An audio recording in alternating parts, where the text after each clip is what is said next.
What? I... Oh god, what... Why did pressing F1 do that? Oh dear. Google Chrome, help! Why have you betrayed me like that? See, that was your problem. You're trusting Google Chrome.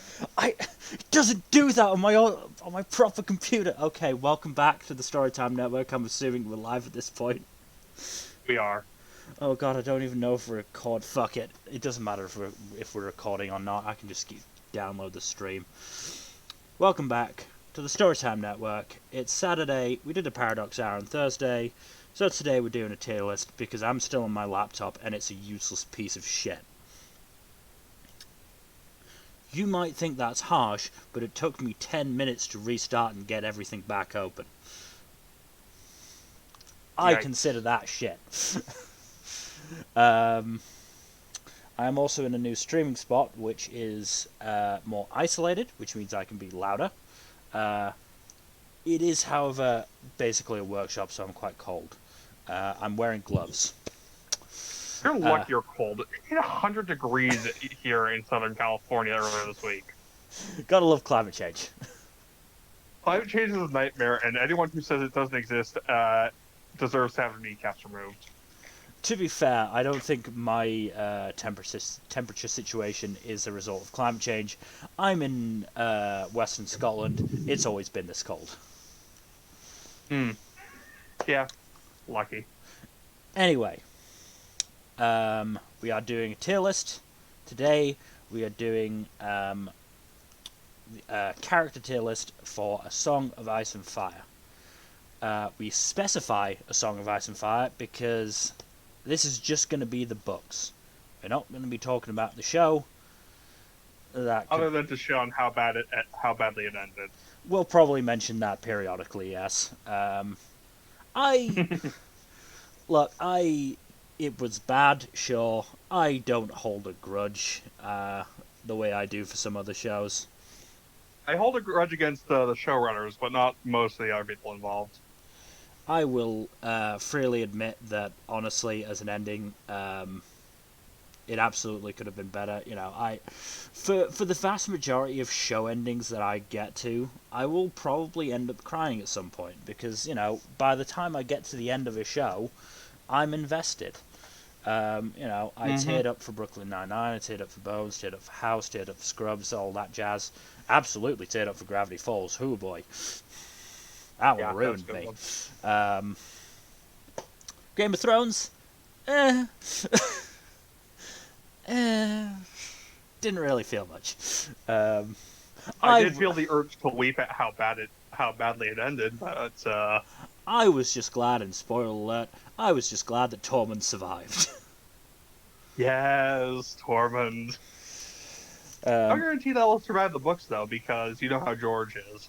Yeah, and he has said he's going to kill some people who were alive in the show, and he's going to save some people who were killed in the show.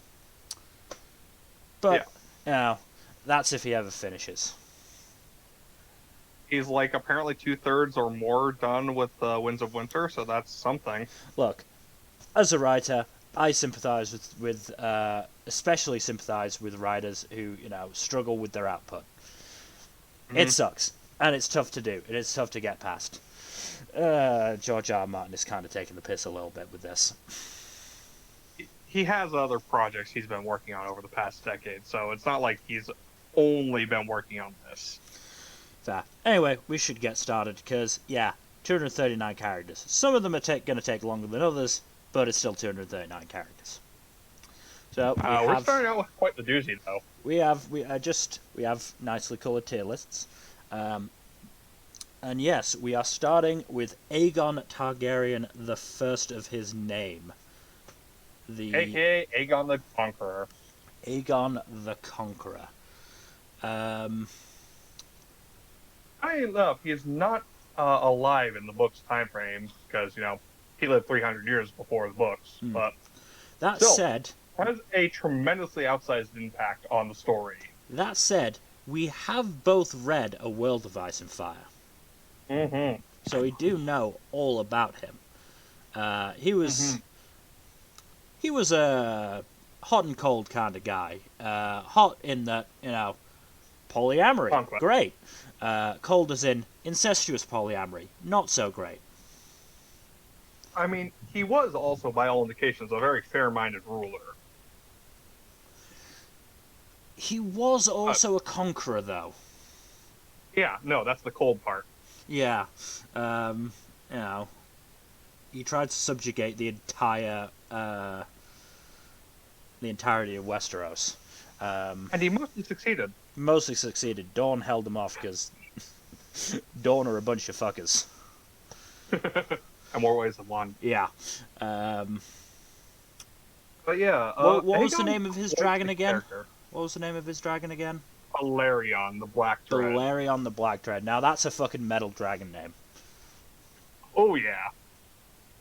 Honestly, makes Daenerys seem kind of tame by comparison. Isn't Drogon called Balerion Born Again? I believe that does get mentioned at one point. Yeah. So, gotta give him props for badassery and polyamory. Do have to mark him down for incest. And I'm gonna be honest, we probably are gonna end up marking down all of the Targaryens for incest. Just as an aside. Only ones we know of on this list that haven't done the incest are Daenerys and Aemon. Yeah. I'm pretty sure. But yeah, I still think he merits an A, just because of his achievements. Yeah. How was it that he died again? He just died of a stroke. Died of a stroke. He was in his, I think he was 60s at the time. What about his offspring? How will it do? One of them? them turned out all right. The other one was Maegor. Yeah. So I think Senya is more to blame for Maegor than he is. Good point. Honestly, Aegon was all right. It was sort of, and the wife that he actually loved was good as well. Visenya was sort of a very mixed bag. Yeah, mixed bag. So. Yeah, I do think that Aegon merits an A, if only because he has an impact on the narrative even 300 years after his conquest. All right, we'll start with a high one. Did he have a particularly special Valyrian steel sword? Aegon, yeah, he had a Blackfire. Blackfire, that's right. Yeah, that one's gone missing though, hasn't it? Yep, after the Blackfire. Ah, damn. Move on to another Targaryen, Aemon Targaryen. Now, this is just a cool dude. Love Aemon. He's fun. More commonly known as Maester Aemon of the Night's Watch. Became a Maester, decided to fuck politics off, and headed up to the Wall and stayed there for decades. I'm not going to try and put a number on it off the top of my head. Honestly, I'm thinking at least 8 here. This dude was just all round good. This is one of the few decent dudes in the A Song of Ice and Fire universe. Hello? And died peacefully in sleep. Okay, good. Oh, crap. You worried me for a second. Yeah. Oh, hold on. Give me 1 sec. Yeah, Aemon was just a good dude. Acted as a good good counselor for Jon and Sam. And we probably should have said this at the start. Spoiler warnings for all 5 books currently out of The Song of Ice and Fire. He does eventually die on the trip to place where maesters are trained. I can't remember. It's not Hightower, is it? Is it Hightower? Might be Hightower. Anyway, I'm sort of stuck until Jack comes back. So I don't even have any info, because the place where I am currently sitting also has very bad internet coverage. You hear me? I can hear you Hear me. now. Good. I was going to start rambling. Okay, yeah. He was going to Old Town with Sam. Old Town. That's right. Forgot. I mistakenly called it High Tower. High Tower. High Town. High The Tower. High Well, Old Town is the house, is the seat of House Hightower. So So I was vaguely right. you got a bit of it. I got closer than I thought I would. Anyway, I'm thinking S. Yes, yeah, sure. Because Most as I decent said, dudes in this Westboro. this is one of the few genuinely decent guys in the universe. This guy is not Aeron Greyjoy. The damp hair, priest of the drowned god. Yeah. Fanatics who drown people aren't generally considered decent. I mean, he looks like a goddamn saint next to his brother, though. Let me try and remember the Greyjoy names. You got Euron. Yeah, that's right.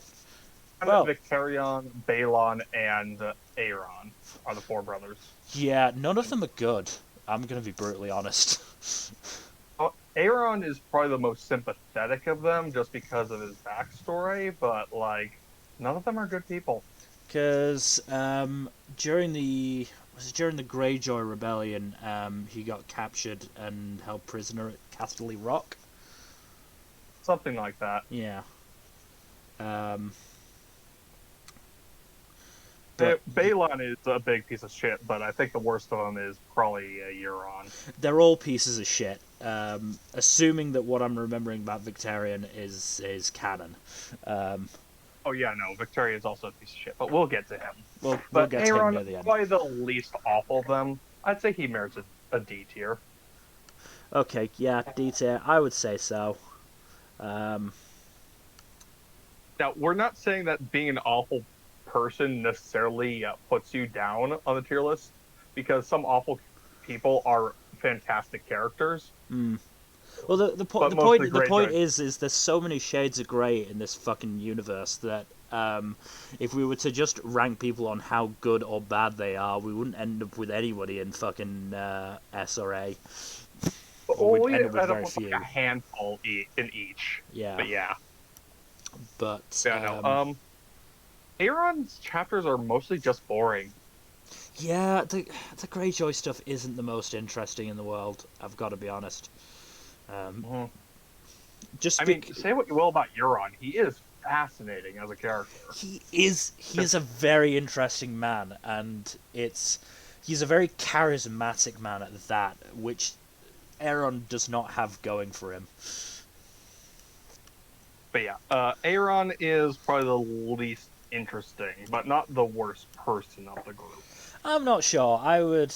Well, we'll get to it when we get to Balon, but I wouldn't say he's especially interesting either. He's more interesting because of the role he plays in other characters' stories.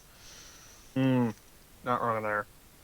Yeah. Moving on to Aerys the Second Targaryen, the Mad King.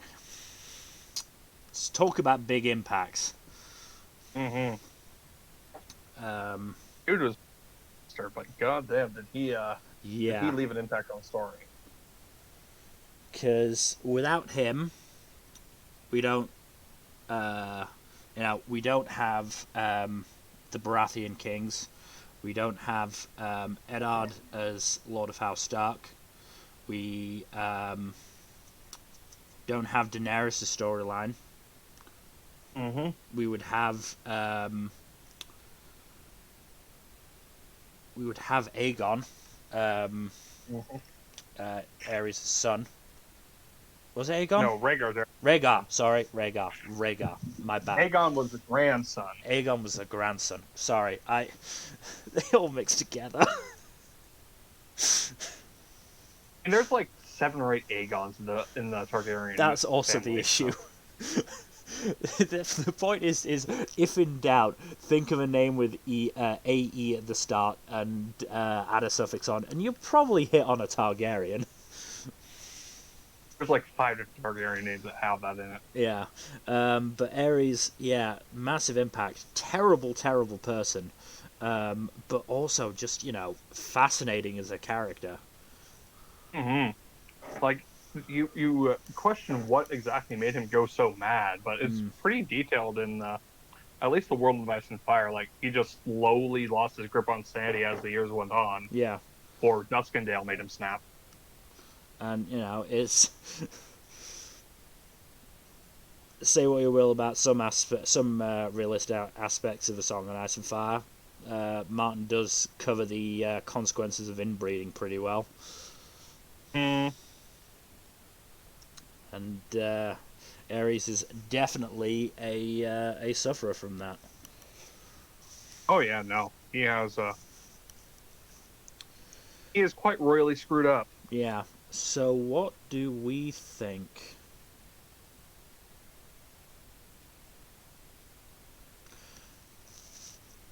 I think just in a B tier would be pretty good for him, I think. do you say B tier? B tier, Say that again. B B as in tier. the Yeah. bubble. Okay. Sorry. It's just if you cut out tinily at the start, it becomes indistinguishable There are from 4 D. different letters in this tier list that have the same ending sound. Yeah, Yes. it could be B, C, D, or E. so but I do agree with you with B. Just for sheer impact, if nothing else. He's a Mhm. terrible, terrible person, but you can't deny the impact he's had on the universe.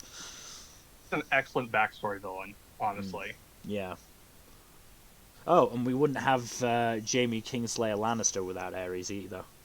Oh, we'll get to Jamie. He's gonna be really high up. We will. Ago, one of Daenerys's blood riders. I assume he's the one that wields the bow.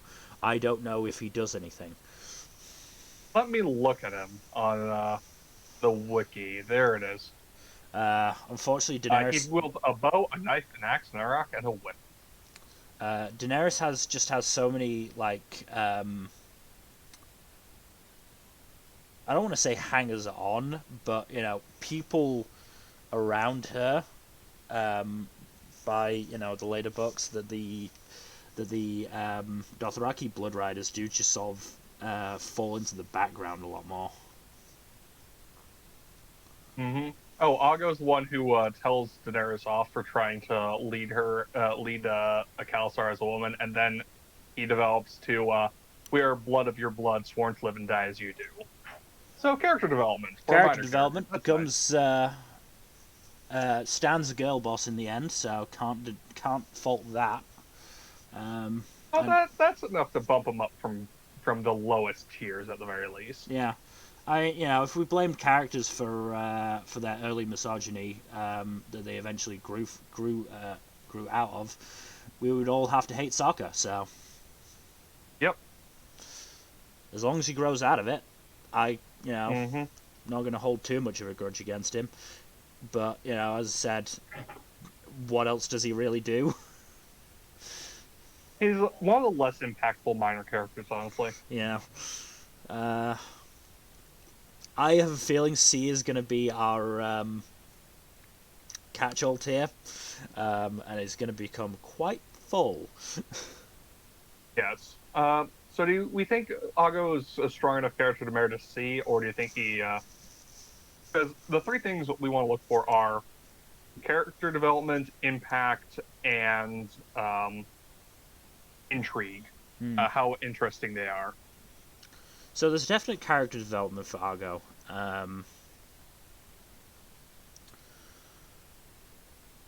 He's not the most interesting. No. Let's be honest. What was the middle one? So it was impact. Impact. Does he He's have? not a particularly impactful character. Yeah, like does he have any like big battles, big fights that he sort of is in the middle of? Not to my knowledge. I mean, I think he can be a high C for character development then, but I don't think I could, put him really into B. just on the basis of some background character development. For being a minor character who gets that kind of a shift, he does deserve a C. But other than that, Yeah. he's yeah. Well, Next one's an interesting one though.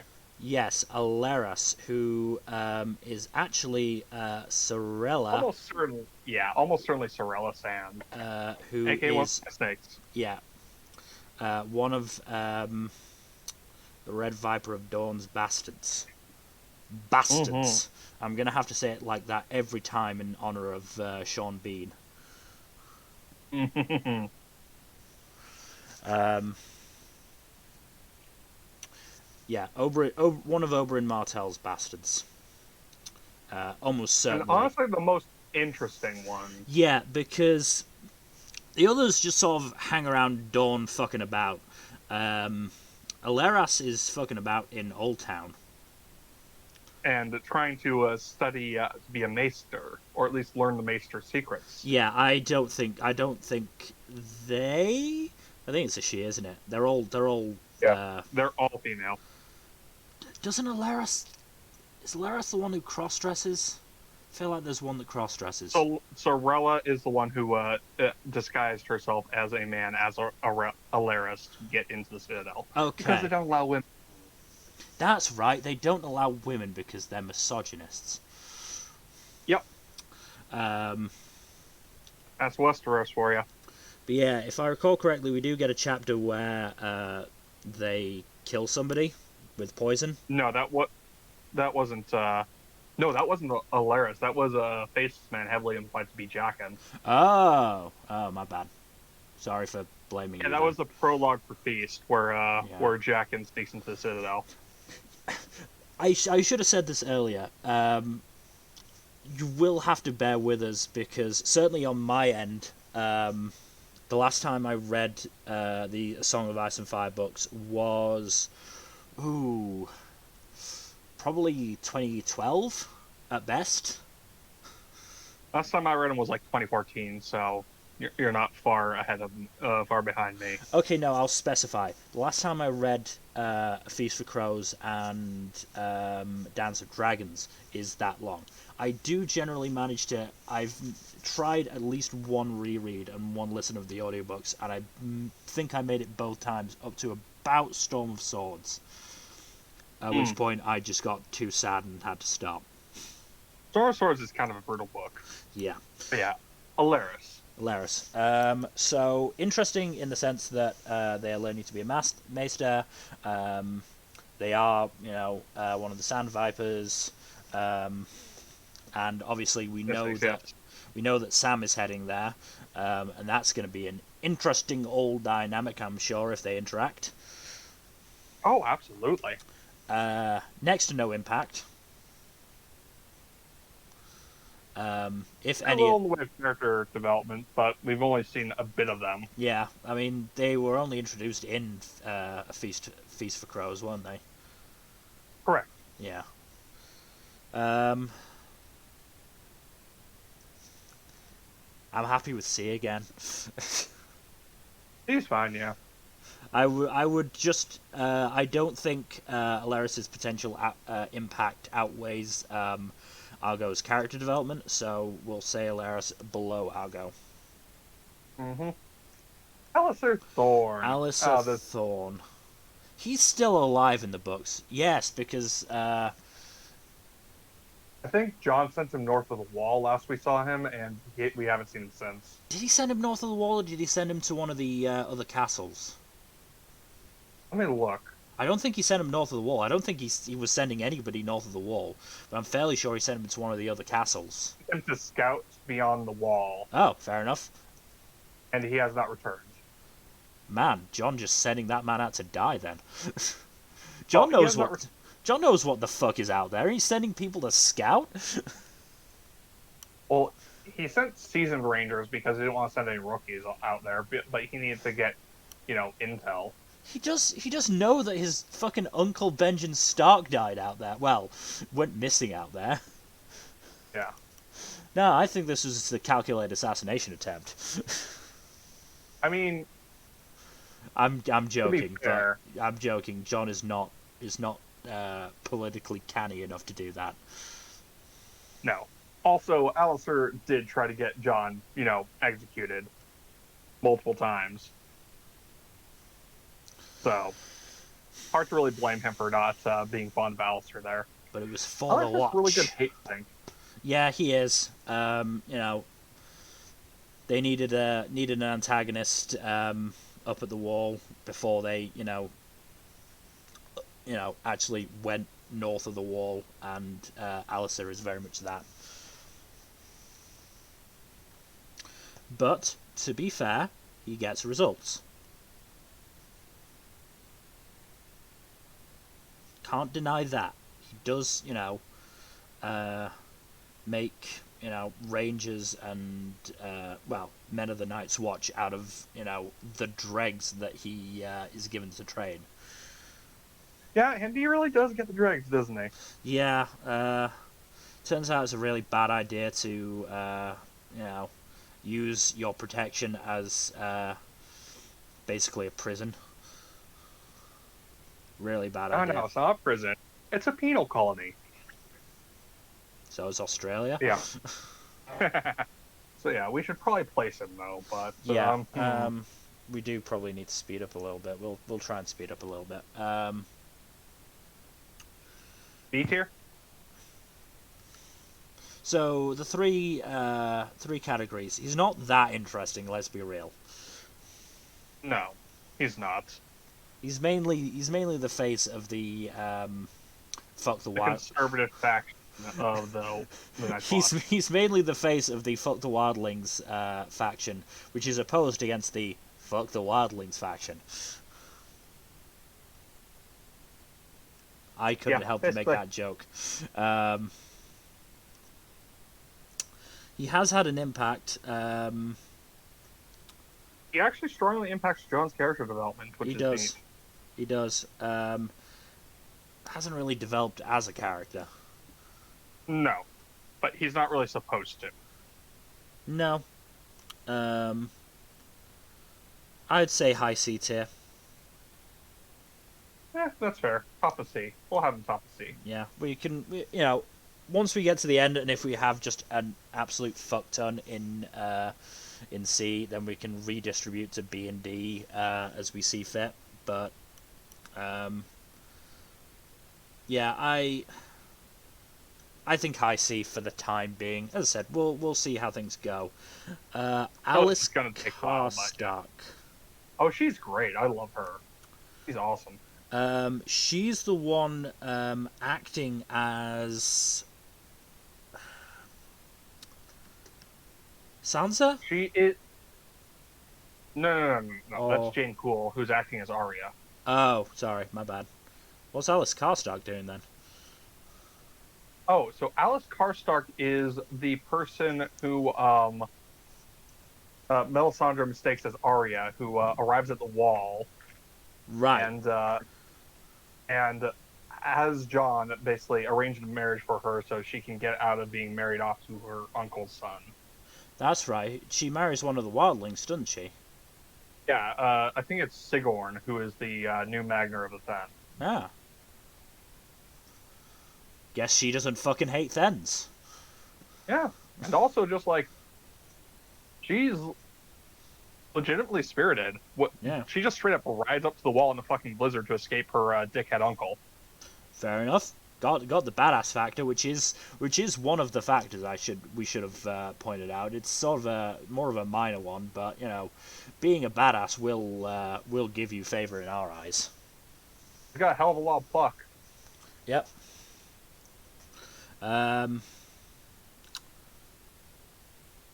So we don't really know the impact actually no.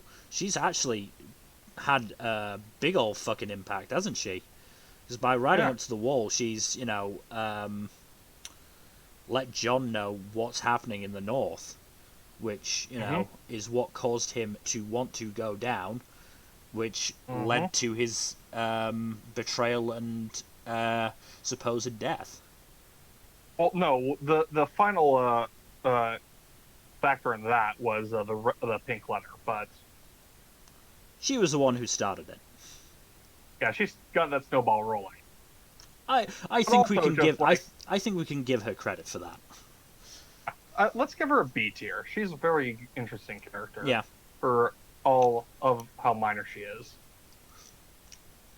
Archibald Ironwood is, I think, one of Quentin's traveling companions. It would make more sense for it to be Ironwood, wouldn't it? Not Euronwood. Yep. This is what happens when you just read things. Yes. Good old Archie Wood. And yep, he is with Quentin. Did he bite it? I do not believe so. I know Quentin did, didn't he? Quentin died, yeah. Yeah. He got roasted. Dragon. Dumbass. Yep. C tier. C tier. I don't think I'd even. Yeah, I wouldn't even put him above Alaris, honestly. Yeah. I'm fairly sure he's a cool enough dude, but he's really not done anything. Ario Hota, he's gonna get a big badass boost. Mm-hmm. Dude fucking one-shot of the Kingsguard. Yeah. Granted, probably suicidal Kingsguard, but still. I think we've come to the first character the show really fucking wasted. Oh, absolutely. Like when you can make the argument for Laris, but I mean, Alaris was wasted in the sense that they weren't even in the show. Ario Hota was at least in the show, which gave me hope, and then they took that hope away. Like, Ario Hota is a fucking cool, badass dude married to his fucking axe. Yep. Not to mention, he's from one of the free cities. So points for giving a different perspective on the world overall.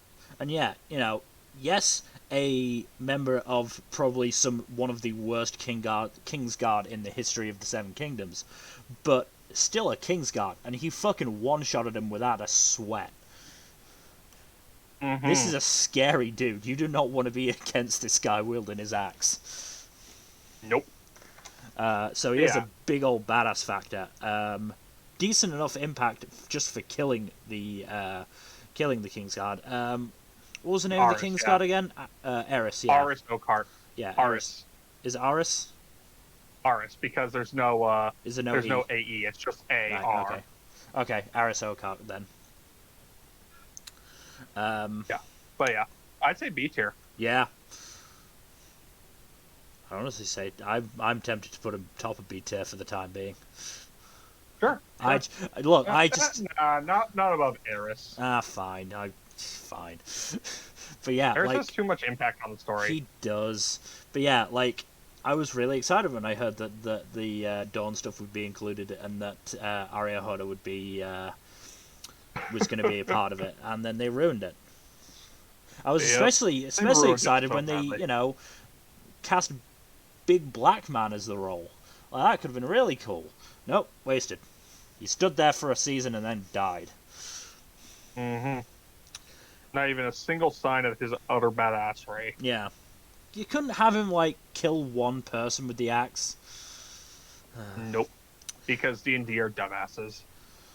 So, Ariane Martel. We're keeping another with Dawn. Character utterly fucked over by the show. Again, she wasn't really included in the show. She was basically sublimated Deleted from existence. Sublimated into whatchamacallit, over in the Paramore. Alaria, that's right. Yes. And it was so much worse executed. Yeah. Because, Alaria didn't have the pedigree that Ariane does. Like, you get why Ariane is talking shit and trying to plan things and trying to get info from her father, because she's the heir to Dawn. Yeah. Like, it makes sense. Whereas with Alaria, he is. Yeah. With Alaria, just some paramour of a dead dude. By the time she actually starts trying to play the game.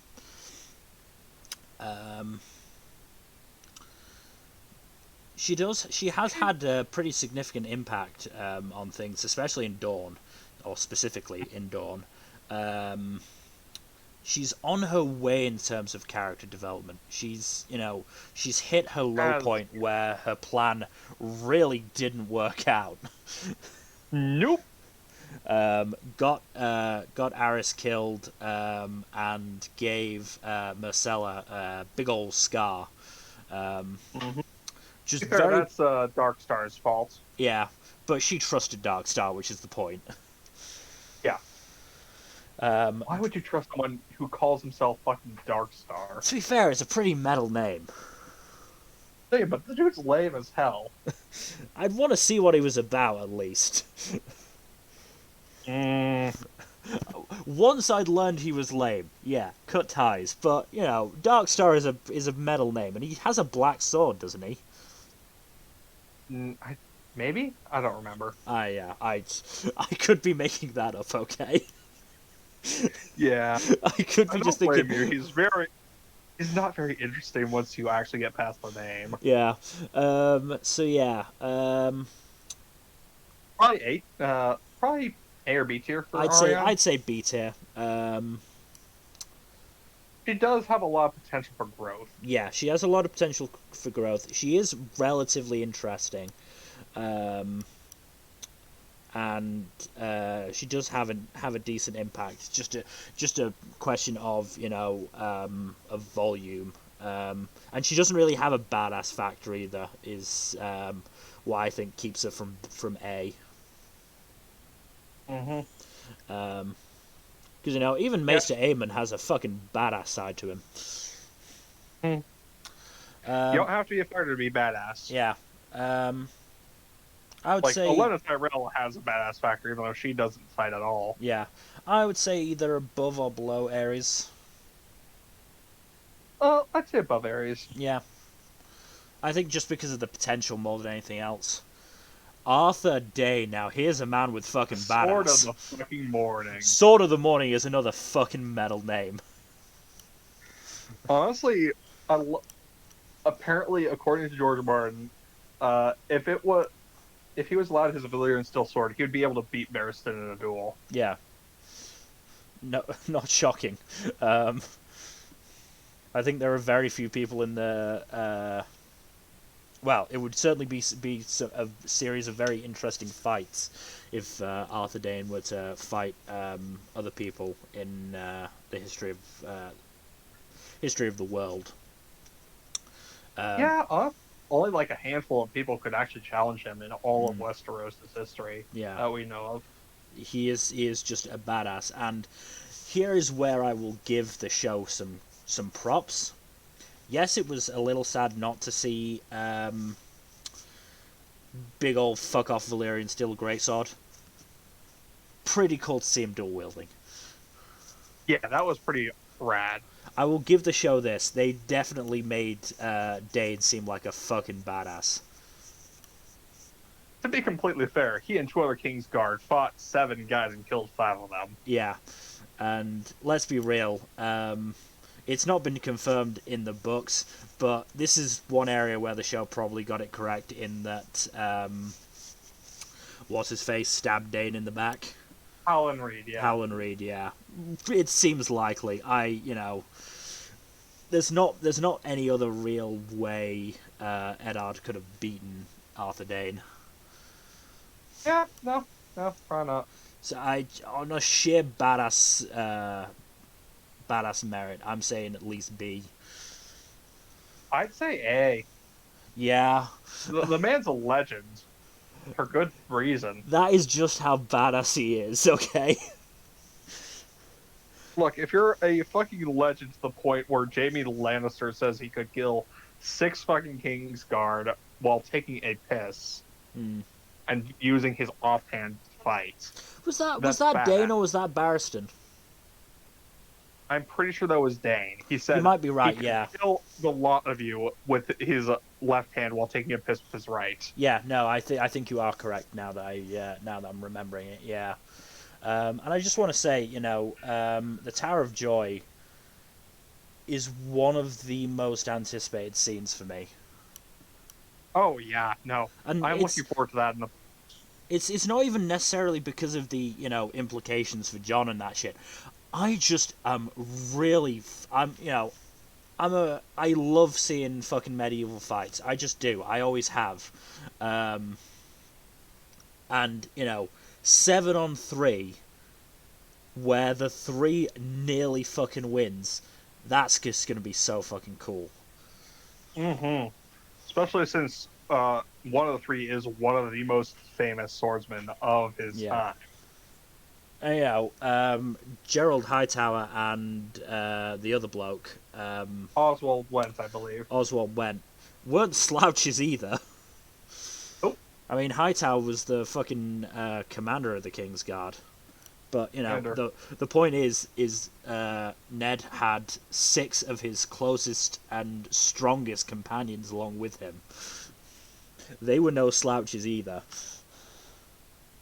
Hmm. Anyway, yeah, I don't think we can put him above Aegon, but yeah, Arthur Dayne goes an A. Arya Stark, our first viewpoint character from book 1. Our first, yeah, proper main character, I would say. Hmm. Because I while, think she deserves an S because she has quite the hell of a character arc, and yeah, she is developing quite the little badass. yeah, I I would say she was one of the few characters the show didn't manage to ruin, Yeah, yeah. which I do feel also, like they made her a bit too invincible towards the end, but other than yeah, that, like they didn't ruin her character development. yeah, Like some of the stuff around her was kind of but she herself lasted the show. yeah. And you know, I liked her ending. I thought her Yeah, ending was good, it was and quite was poetic. was in character. Yeah, Aris Oakheart, That about yeah. the man who got split by an axe and split Ariane. Took a lot of tries for her to get to that point, though. Yeah, I mean, fair dues. The man held out as long as he could. Hmm. Don't think that, you know.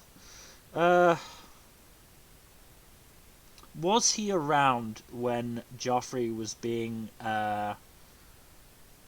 An abusive dick to Sansa. yeah, He was the only Kingsguard at the time besides Sandor who protested about hitting Sansa, and whenever Joffrey forced him to, he did it as lightly as he possibly could. If I recall okay, correctly. I'll give him points for that one then. Okay, if he was the only one other than the Hound to at least protest, I'll give him points for that. Hmm. Um, Not a huge impact overall, really. No, he mostly just goes going to die and Yeah, leave a spot open in the Kingsguard for Cersei to make I mean Sir Robert Strong a Kingsguard. yeah, that one's very obvious. Uh,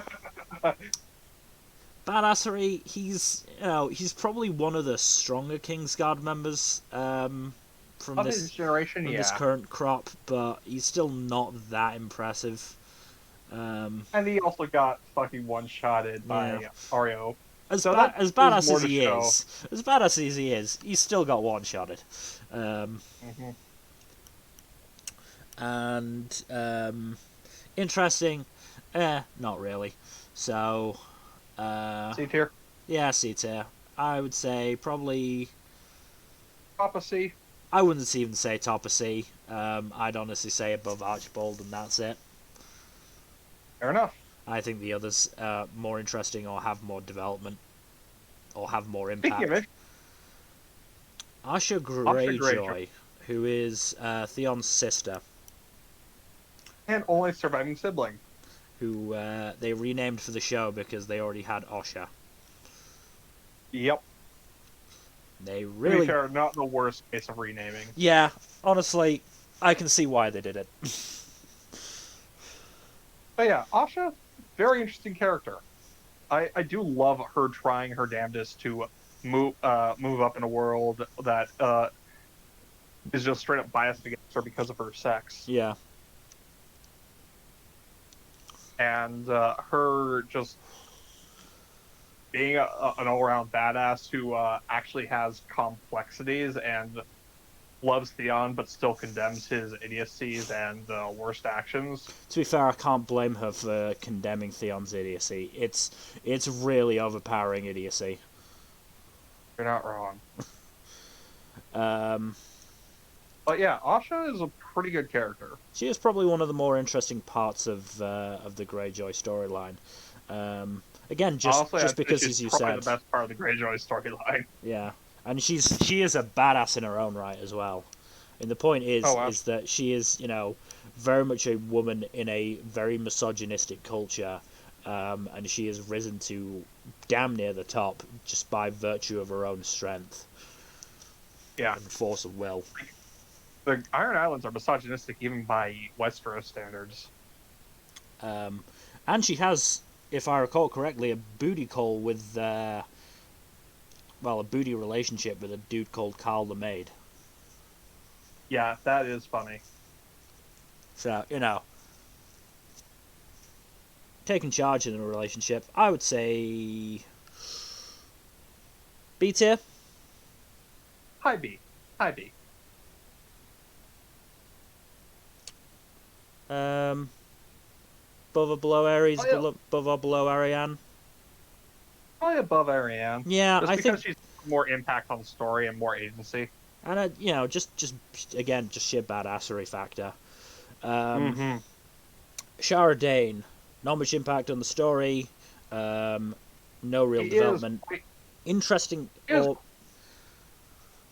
she is quite the magnet for a bunch of theory crafting, though. yeah, and that's why I would say she is pretty interesting. It Mm-hmm. keeps her in C, but are we going to be harsh and put her above Archibald? Yes. Look, Yeah. there's not much. There's not much intrigue to go on with Archibald. Yeah. Okay, this is the first one where you're going to have to tell me who the fuck this is, because I do not remember Aurane Waters. He is a bastard of House Velaryon. He is Cersei's master of ships before he fucks off with her fleet and becomes a pirate king. Oh. Well, points for pissing off Cersei, points for becoming a pirate king. Yep. That might be enough to get him above Archibald. Oh no. I feel bad for the dude, but...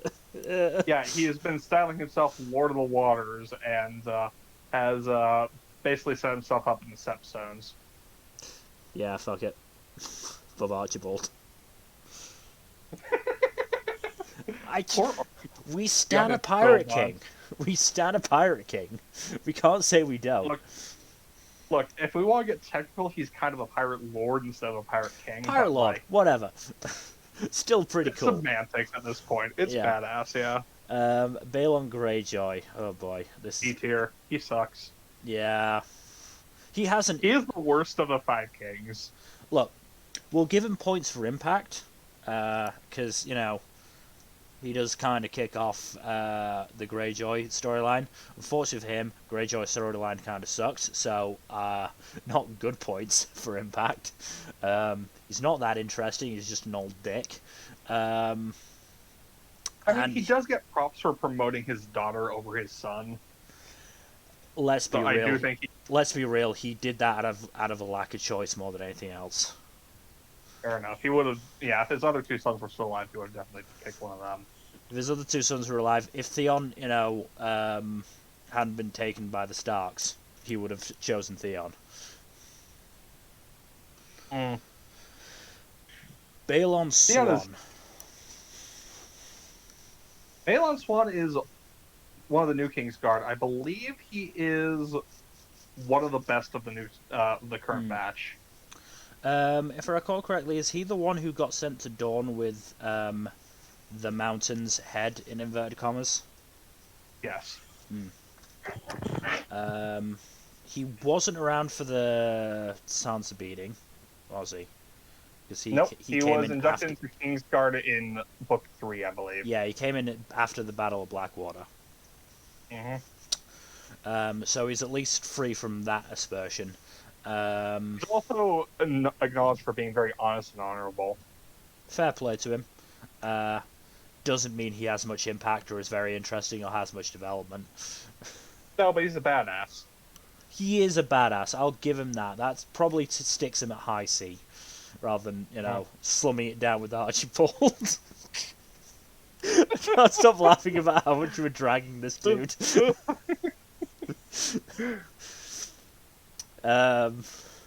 Yeah, he's gonna be the bottom of C unless we find somebody even like more average. Um, Oh yeah, he's joined the. This guy's joined the hunt for Dark Star. That's fun. Sorry, I have an alarm set for midnight so that I can wake up for streams, and I had to quickly take off my glove to turn it off. Yeah, Balon is part of the hunt for Dark Star, so that's fun.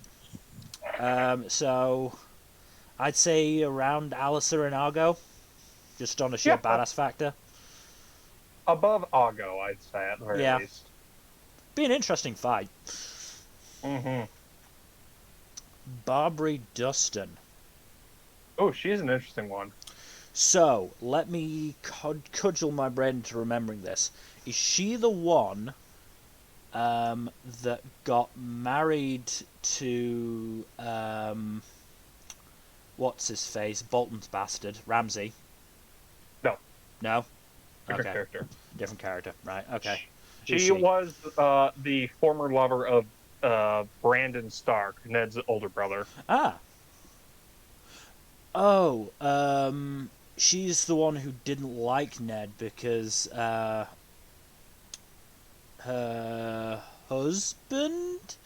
brother, didn't come back from the Tower of Joy? I believe so, yes. Yeah, okay. How's she doing in the War of the North? She is nominally aligned with the Boltons, but because her sister was the mother of Domeric, who Ramsay murdered, she's apparently sussing them pretty hard. I mean, she's right to. Yeah. Not to mention all of her men killed at the Red Wedding.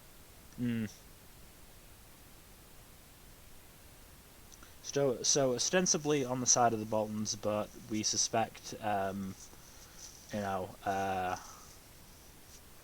planning against them. With a certain Manderley. Oh, it's going to be interesting to get to him. He's going to be very interesting to get to him. But yeah, I have my doubts.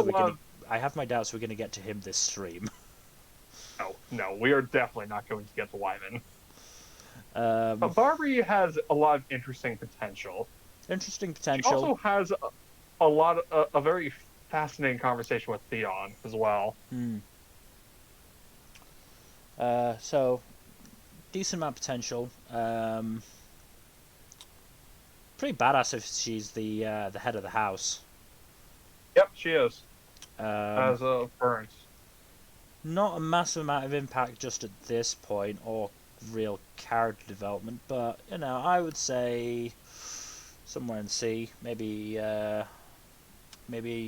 either above or below Alaris. Above Alaris. I really like the Grand Northern Conspiracy stuff. Okay. Yeah, no, it is pretty interesting, to be fair. Barristan Selmy. This is at least an A on badass alone, and yeah, it's most likely going to be an S tier. Look, he is an honorable, loyal knight who fucks shit up and gets stuff done. I mean, yeah, he is.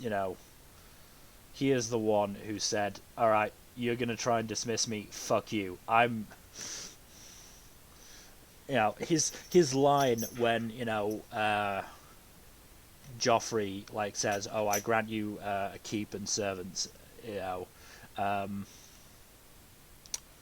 tomb for me to die in and people to bury me," or something, words to that effect.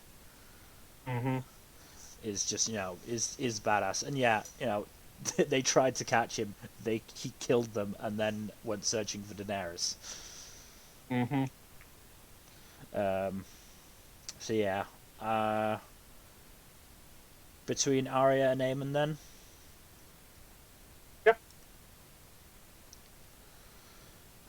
Strong Belwas. He's Oh, another one. Belos is He's another one who's a pretty badass figure.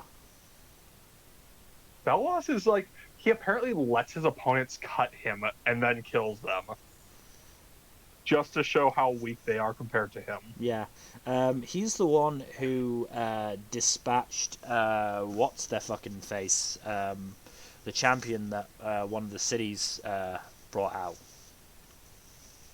I don't remember his name. It was really hard to pronounce. I'm not even talking about the champion. I'm just talking about the city. Um, It was Marine. was it Marine? Okay, Marine. Was it Marine? I thought it was before Marine. It was either Marine or Yunkai. I I'm think it pretty was sure it was Yunkai. Marine. I think it was Yunkai because it was the middle one. Okay, so that's Yunkai then. Yeah, it was Yunkai. Yeah, and he was the one that killed the champion, which fair on him. Did we get much of a indication of how he did at the Coliseum? All indications he did pretty damn well. He survived. Also, then. apparently, yeah. Okay, good. Apparently, he inadvertently saved Daenerys from poisoning by eating a shit ton of poisoned locusts. That's and right. survived. Yes, and then he survived it. Didn't he just get the shits? Yeah, basically. So fair play. A tier, automatically. If you survive a poisoning in Westeros, you get A tier. A tier for fucking Teddy Roosevelt. Was it Teddy Roosevelting assassination attempt? Yes. Well, Teddy Roosevelt just took a fucking gunshot to the chest that he survived because he had a 90-page script or something. Whatever. Like, I'm still using it as a euphemism. Yes, or an analogy, yes, fair or enough. whatever it is. Like, Completely fair. A tier. Below Arthur Dayton, but still A tier. I'm just imagining a scene now where, like, the perpetrator's been caught, and, like, how did you survive our poisoned locusts? Just turn to Strong Pelwas who's still eating them. These were poisoned. But yeah, A tier below Arthur. Yeah. These are poisoned and then keeps eating them. Like, why are you still eating them? The poisoning adds a nice flavour. That's a nice spice.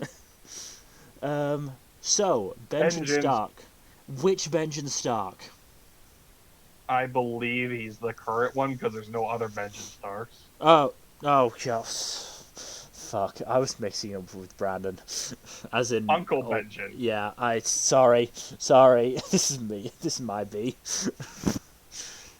I mean, it could have been Brandon. No, that's Brandon still. I only see one. That's weird. Yeah, where's Bran? I don't see him. That's weird. That's very weird. I'm gonna scroll slowly through. Shut up if you see him. That's weird. Very weird. Yeah, Rickon Stark's there. Rickon is there.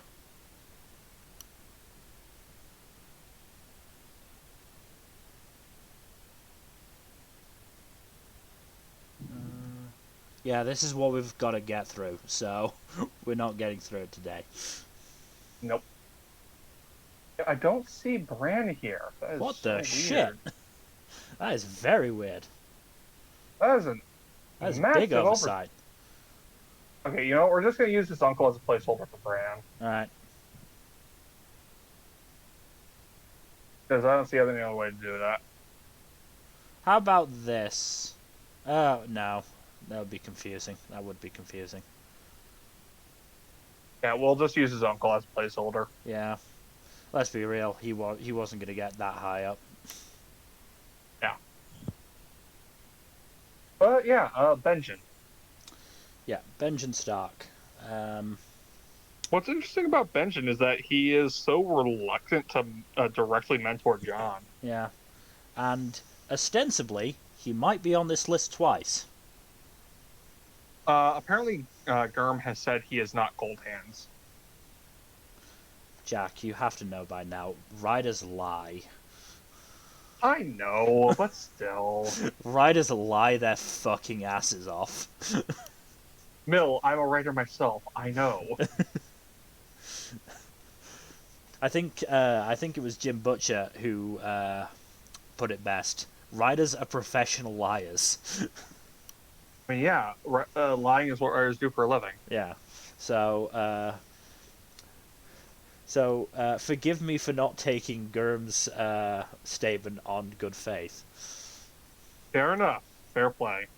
But yeah, no, I'd say Benjamin's an interesting character. It's just we haven't seen him since like the first third of book one. Yeah, I mean he has a big impact because he doesn't inform everything that John does, but he informs a decent chunk of it, especially at the start.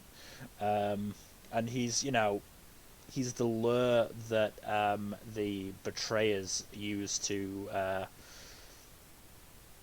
get John where they want. Mm-hmm. I We can imagine him being the first ranger. He's probably a badass. Yep. The issue is we just don't have a lot to go on with him. Yeah. So C tier. Yeah. I don't feel comfortable putting him lower than C tier, but Oh, definitely not lower than C tier. C tier, D tier is for the is where the characters start actually getting off-putting. I'd say top of C though, Really? because he deserves Alistair. Fair enough. I can't fault that logic. Beric Dondarrion. He deserves points for being so goddamn hard to kill. I can imagine it did the Mountain's temper no good for Beric to keep surviving. I imagine his methods of killing. I imagine his methods of killing Beric became increasingly brutal for that particular reason.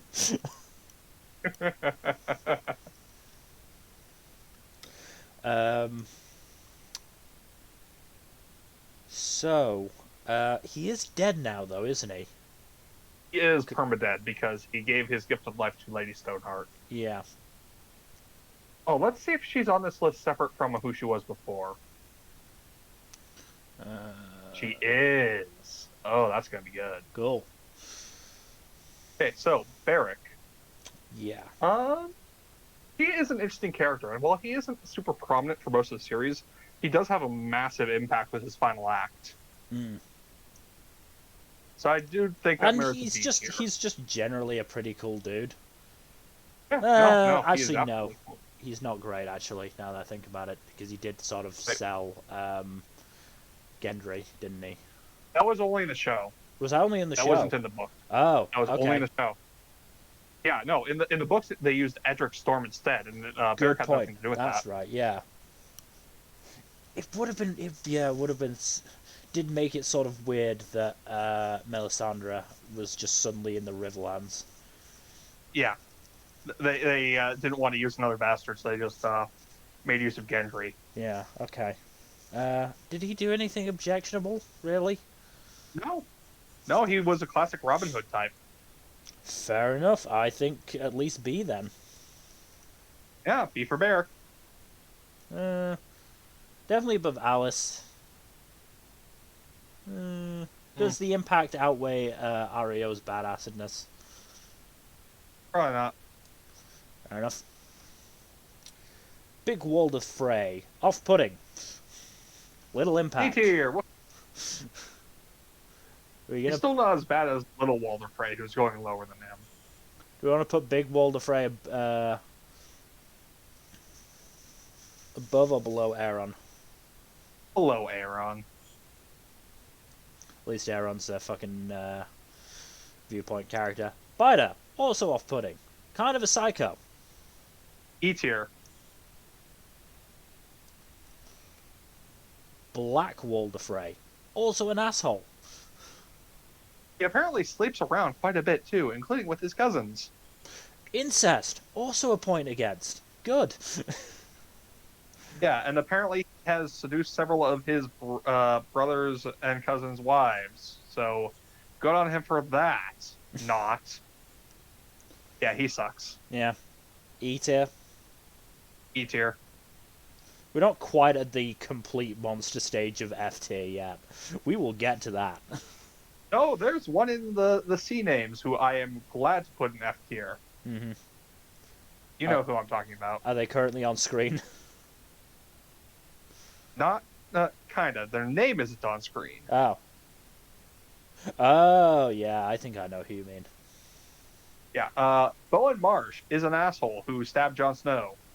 Where are we putting Black Walder, by the way, in terms of just... E tier, I'd say above Biter because at least he's comprehensible. Yeah, fair enough. Yeah, Spound Marsh, asshole, D tier. Yeah. Bottom of D tier. So, D for Bran. dumbass. Yeah. Bran. Bran Stark. It's really awkward using his uncle's picture for Bran, but Not much we can do. So, hell of an impact. I'd say A tier just because his journey is very interesting and it reveals a lot of deep lore about the setting. But it's also very much not over yet, which is sort of... Oh yeah. But yeah, I would agree with A tier. Top of A tier? I don't know about top, but I'd say right below Arthur Dayne. Alright, yeah, I can agree with that. Brienne of fucking Tarth. Easy A tier, if not S tier. I mean, she did still beat up the Hound. That's in the show only. Is that in the show only? God damn it. That is one of the few things I will say that the show did better than the books. Yeah. Give Brienne and the Hound an actual goddamn fight. I mean, that was just... that was fucking... That was a fucking incredible fight, yeah. You know, yeah, A tier for sure, at the very least. She's still a badass. Oh yeah, I'm not denying that. I mean, she still took she down killed Rorge, I believe. She killed Rorge. Did she still take down what's his face? Tyrell boy. Oh, Loras? Yeah, no, Loras. She bodied him. Yeah. Then yeah, badass. Loras is one of the one of the best, most skilled knights of his generation. And Brienne fucking bodied him. So yeah, I would say at least A tier for that. She's also, she's a viewpoint character. She's had a big impact on Jaime's development. And she has, impact to come. She is in the middle of a very interesting Riverland situation. So I would say top of A tier at least. Top of A tier sounds good to me. Yeah. He is a very, very interesting character. And, Gwendolyn Christie was a very good actress for her. Probably one of the only actresses that could play Brienne, honestly. Yeah. Bronn of the Blackwater. He is so much better in the books than in the show. Is he? I love his backstabbing antics off screen. Oh yeah, good point. Not just backstabbing, his social climbing antics off screen. Yeah, I'll give you that. He himself to be lord of a minor house through sheer cleverness and guile. And then sidestepped Cersei's assassination attempt and named his kid Tyrion, which is fucking badass. Yeah. Okay, yeah. Cersei's face. Yeah, fair. Bronn is very good in the books. I still think he was good in the show. He's good in the show. It's just his continued sticking around became obnoxious after it, because he long ago should have just noped out of there. Stopped being in his. Yeah, he should have noped out of there a while ago. Yeah. At least Dario noped out of there at some point. Bronn stuck around for too long. Yeah. Yeah, no, Bronn's fun. Bronn's a really good character. I just love him being a continual thorn in Cersei's side. Top of B, bottom of A? Bottom of A. He's not quite as great as Strongbell Loss. Again, we've got Oh, that's right. Just surviving an assassination attempt gets him to the top. Gets him into A. I mean, he's a badass all around, but that thing just puts him over the top from being A. Yeah, Speaking of badasses, the Blackfish, Brynden Tully. love Brendan. He's great. Bit of an asshole, but he's great.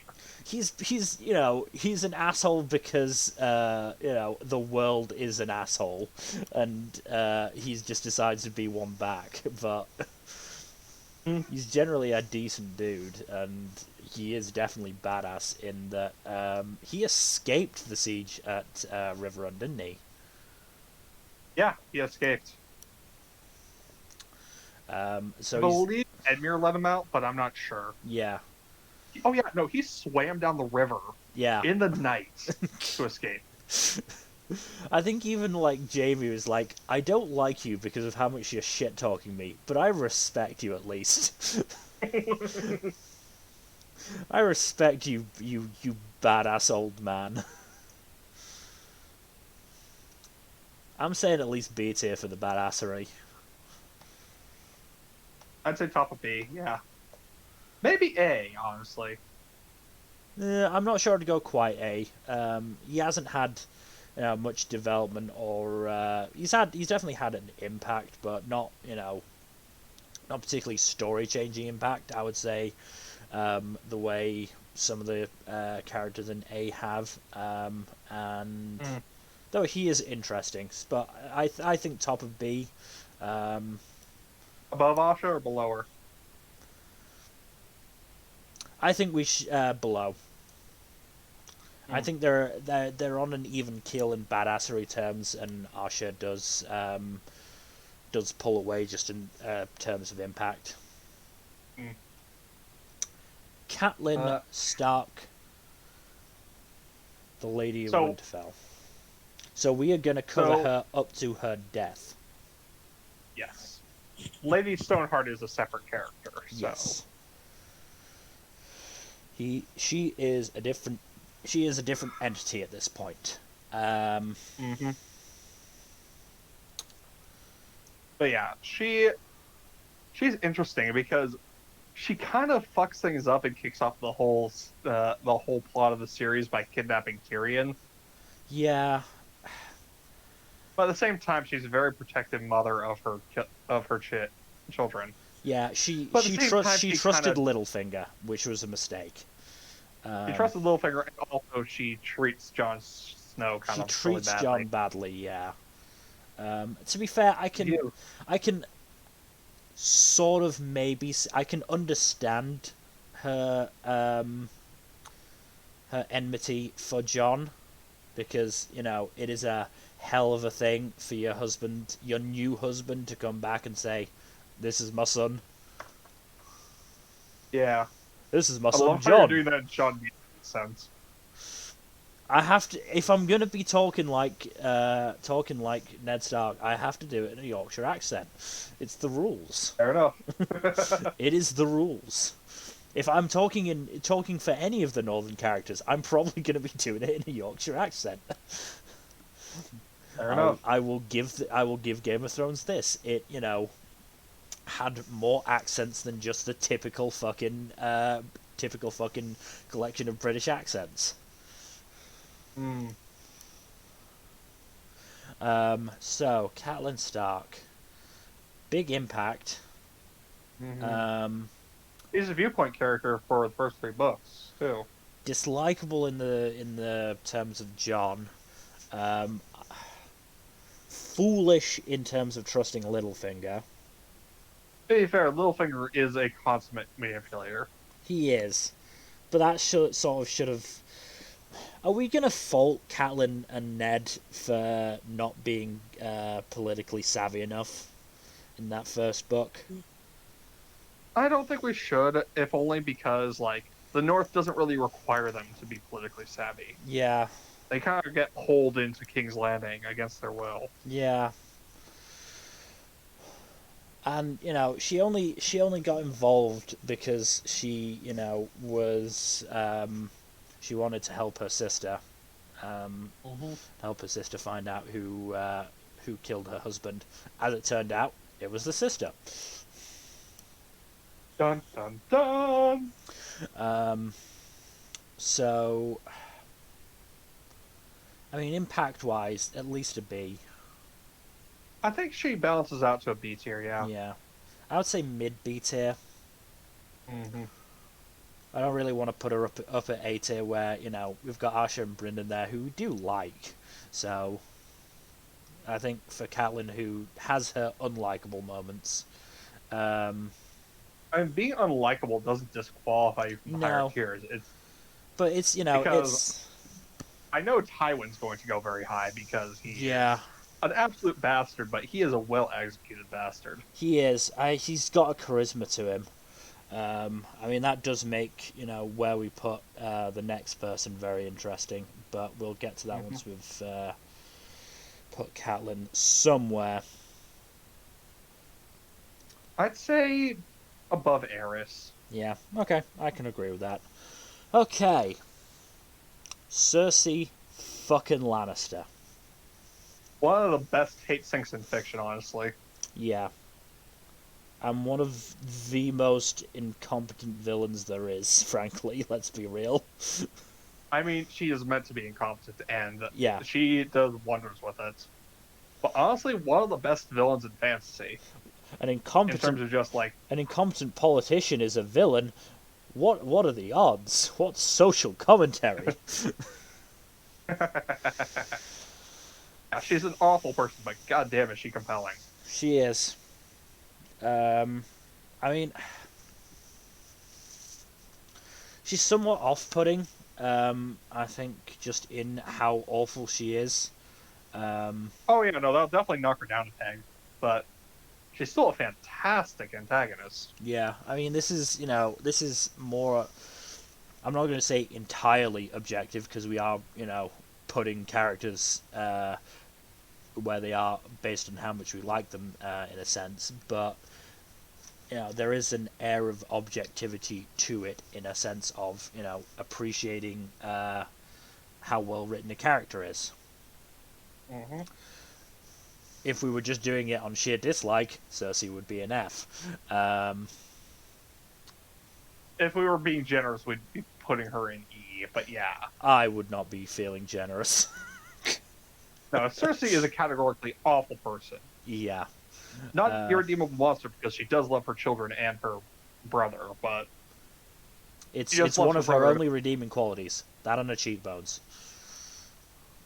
Yeah. She does have good cheekbones, yes. To be fair, those might be going away. Yeah, no, she's losing her looks because of All the heavy something called drinking. age. Yeah, age and heavy drinking. Yeah, alcoholism doesn't do good things for your looks, folks. Mm. Excuse me. Oh my. Yeah. So where do you think? Honestly, either low S or high A. I don't feel right putting her in S. Top of A then. Maybe below Brienne. I think below Brienne. Just in a sheer competency factor. Fuck it. I think below Aegon. Below Aegon, yeah. Because Aegon was competent. That man got shit done. Cersei couldn't arrange a fucking wedding without shit going wrong. And that is why I love her as a villain. Yeah. Because she is just... She's fucking excellent things like up. The point is that, when Varys is wanting to fuck shit up, he basically just lets Cersei run wild. Mm-hmm. Who the fuck's Chitaya? I believe she is a hooker in King's Landing. Ah, yes. She is a hooker, a Cyber Islander hooker from in King's Landing. Who, Well, we respect sex workers, so... Mm-hmm. C tier. Oh, she also does help Tyrion out with his cover to go visit his lover at the time, Shay. at least somewhat of an impact, I guess. Yeah, but still see. Yeah. Nothing overtly objectionable about her. She does make the most of the situation she's in, and she is nice to Tyrion, which is a plus. That's enough for me to put her above Archibald. Yeah, she doesn't really have the refuge audacity that Oren Waters does, Yeah. unfortunately. And Chet. I believe he is the first prologue POV character on here. Oh, is he Storm of Sword. Storm of Swords? He gets murked by the White Walkers.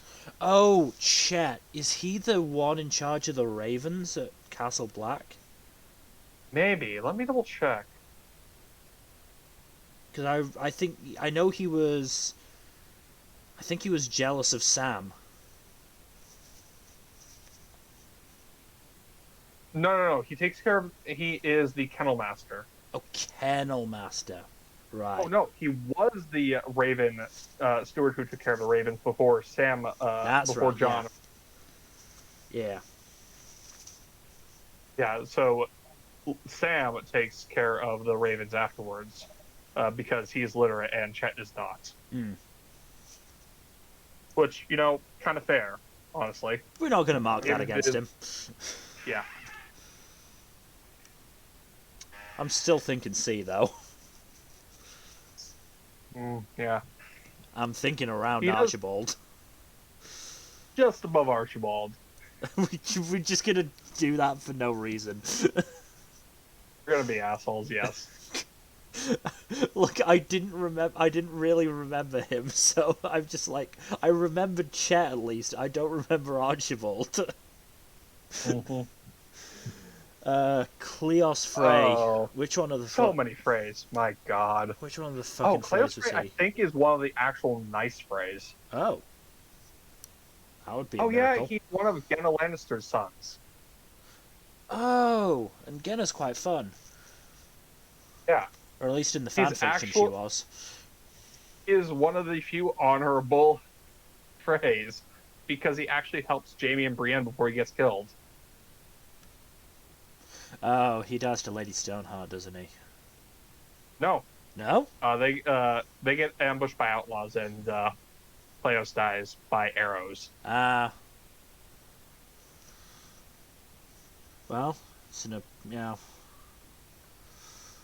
death with a long history in fantasy. Mm-hmm. Love sticking people with arrows. I would say being nice to Jaime and Brienne gets him at least middling C. Yeah, no. He definitely deserves better than most of the other Freys. Well, most of the other Freys are probably going to be going D or lower. Let's be real. Mm-hmm. Mm-hmm. Slimeball Walder is going to go very low. Yes, Cleos. I'd say below Orain. Yeah. Again, that refuge and audacity really just boosts that man. He just goes, oh fuck it, I can't be arsed taking orders from this bitch anymore. I'm just gonna call myself a pirate lord. Yeah, Oren just, as soon as Cersei gets arrested, Oren fucking dips. Oh, thank God she's gone. I can live my dreams of sailing the high seas. I'm gonna be king of the pirates. Yes. Cold Hand. This one's a fascinating one. Yeah. So, ostensibly not Benjen Stark. Still an interesting dude, though. He is a very interesting dude. I mean, honestly, I'd say B just for the sheer mystique of him. Does he have his fire mace in the books? I don't recall. I do recall him slaughtering a bunch of whites that were about to kill Sam, though. Yeah. He just seems like a, pretty chill dude. Pun intended. In the name. And, he's got an interesting choice of steeds, if nothing else. Mm-hmm. Fucking moose. So... I'd say B. I agree with B, but where in B? Hmm. Does Cold Hands go above or below Flaming Sword Dondarian? Mm, considering Cold Hands isn't standing a potentially evil god, I'd say above. Fair enough. Because we didn't mention that he is a follower of the Lord of Light, and we're still not. He's shady at best, Her lore is sketchy as fuck, yeah. but all praise him regardless.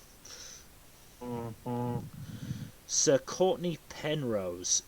He is the He, steward of Storm's End who kept telling Stannis to fuck off. yeah, he gives one hell of a badass boast to fans too. Like, bring your storm, sir, and remember, if you will, the name of this castle. Mm. No, on badass factor alone, this dude is probably in a B. He's such a minor character too, but goddamn, what the one hell of a boast. I'm happy putting him bottom of B for that. Yeah, no. Anyone who can look Stannis in the eyes and tell him to Tell him to bring it on, you essentially fuck. fuck off, yeah. Yeah, Bring it on, fuck around and find out. yep. Unfortunately, Stannis was a lot better at fucking around than he realized. Did he get murdered by Melisandre Shadow? Yes, he did. Yeah, thought so. Cotter Pike. I believe this dude is the head of one of the other two wall wall I castles. believe it's the Eastwatch by the Sea.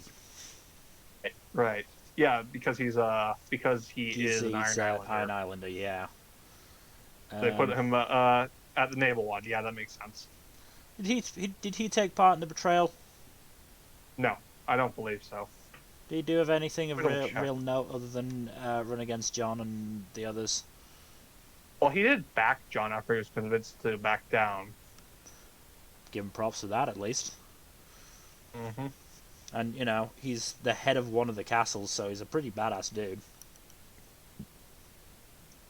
Oh, John sends him over to Hardhome to save all the refugees. That's right, yeah. He hadn't come back yet. We don't know what's going on with him right now because Hardhome is crawling with whites. Yeah. There might be a Cotter Pike shaped one, who knows? We will probably find out at some point. I'd say high C, just put him above Alliser. It's hard to be worse than Alistair, like outright worse as a person.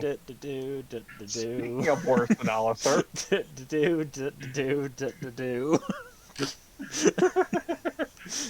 I don't think that's where he belongs.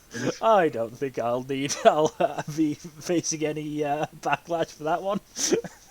Alistair sucks. End of the story. Moving on. Crescent. He was the original maester at for Stannis.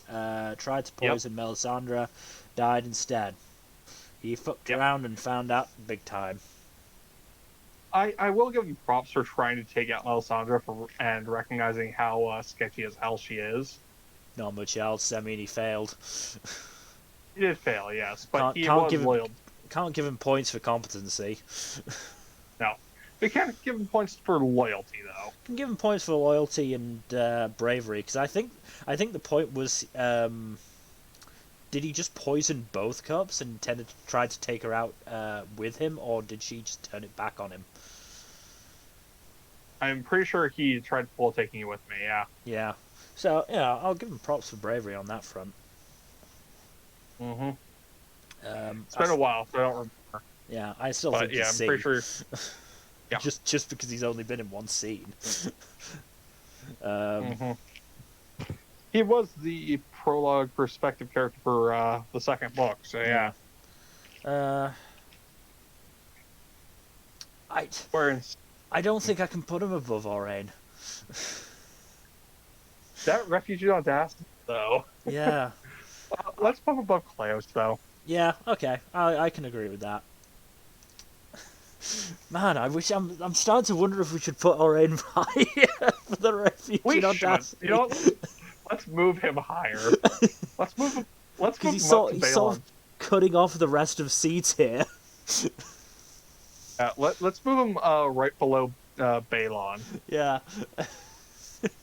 It's a random dude who just declared himself a pirate. Just fucking stole all of Cersei's ships. Yeah. Dario Naharis. I don't like this man. He is a bad influence on Daenerys, and Yeah. also just it is weird. Kind of a sleazy dude, if I recall correctly, isn't he? Yeah, I believe he joined Daenerys' side specifically because he wanted to bone her. Well, I could be wrong though. he succeeded. I'm fairly certain that was the case in the show. I mean, yeah, in the books and in the show, Yeah. because apparently Daenerys is taken with him and his skills in the bedroom or whatnot. Hmm.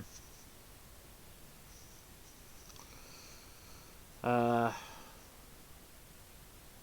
So what do we? I mean, on a badass factory, he is pretty fucking badass. Mm-hmm.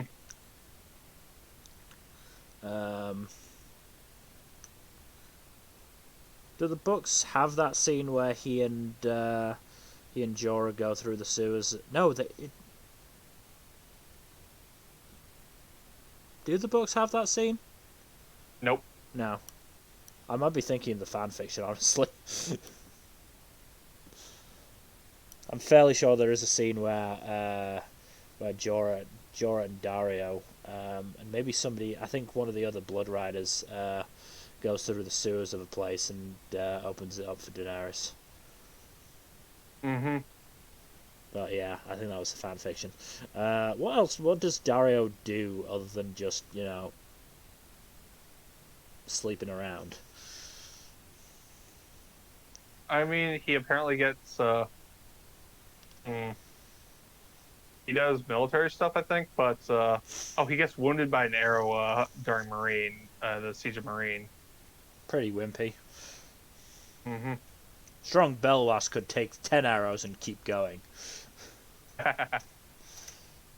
And he is also traded as a hostage to Yukai I remember that. to vouchsafe Daenerys' intentions. So weak point for Daenerys. All he does is sleep around and maybe do some military matters. Kind of a sleazy dude and bad influence. I think we finally found someone who can go below Archibald. I'm honestly saying top of D then. Because I don't want to put anyone below Archibald in C tier. I like Archibald as basically the gatekeeper there. That's fair. Speaking of Daenerys, though.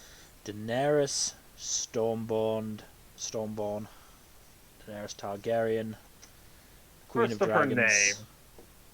The what else? Breaker of Chains. Breaker of Chains. There was another title based on the fact that she was born during a storm. No, Stormborn. God, that was dumb of me. I said it. Yeah. Okay. Daenerys Stormborn, the Unburned, Queen of Marine, Queen of the Angels, and the Warrior of the Unbound. First Men, Khaleesi of the Great Grass City, Breaker of Chains, Mother of Dragons. I say what you will about the Daenerys and Jon stuff. It was very funny when you had Daenerys's speaker, give this long spiel, and then you got fucking Davos who just goes, "This is Jon Snow. He's King of the North. He has something to tell you." And it's just the way he does it, because he goes, "This is Jon Snow." Jon looks at him just like, "Jazz it up a little bit." Come on, dude. Don't make me look bad in front of her. I do love Davos in the show. Yeah. Davos in the books is also really good. We'll get to him. Yeah. We're not far off him, to be fair. Yeah. How long have we been going, by the way? Hour and a half. Hour and a half. So we should be able to get to Davos. Davos won't be hard. It's getting past E that'll be hard. Yeah. Daenerys is in S tier somewhere. I'd say bottom vest for now. Yeah. She just in terms of sheer impact. She is just such a massive mover and shaker, and starts off from basically nothing. Yeah. And she gets through dragons. Again, any woman who rises through the misogyny of this world through sheer force of will is impressive. Mm-hmm. And pointedly, I said sheer force of will because that's not what Cersei did. She slapped her way to the top. Mm-hmm. And while that has a certain respect to it in and of its own, oh, Cersei didn't even do it particularly well because she didn't really sleep her way to the top. Mm-hmm. She sort of got married to the top. Dagmar Cleftjaw. He is one of the Iron Islanders. Yep. He is one of the few who liked Theon. I'm looking for him right I now. believe Dagmar was Theon's basically sort of like mentor. Yeah, he trained Theon. Yeah.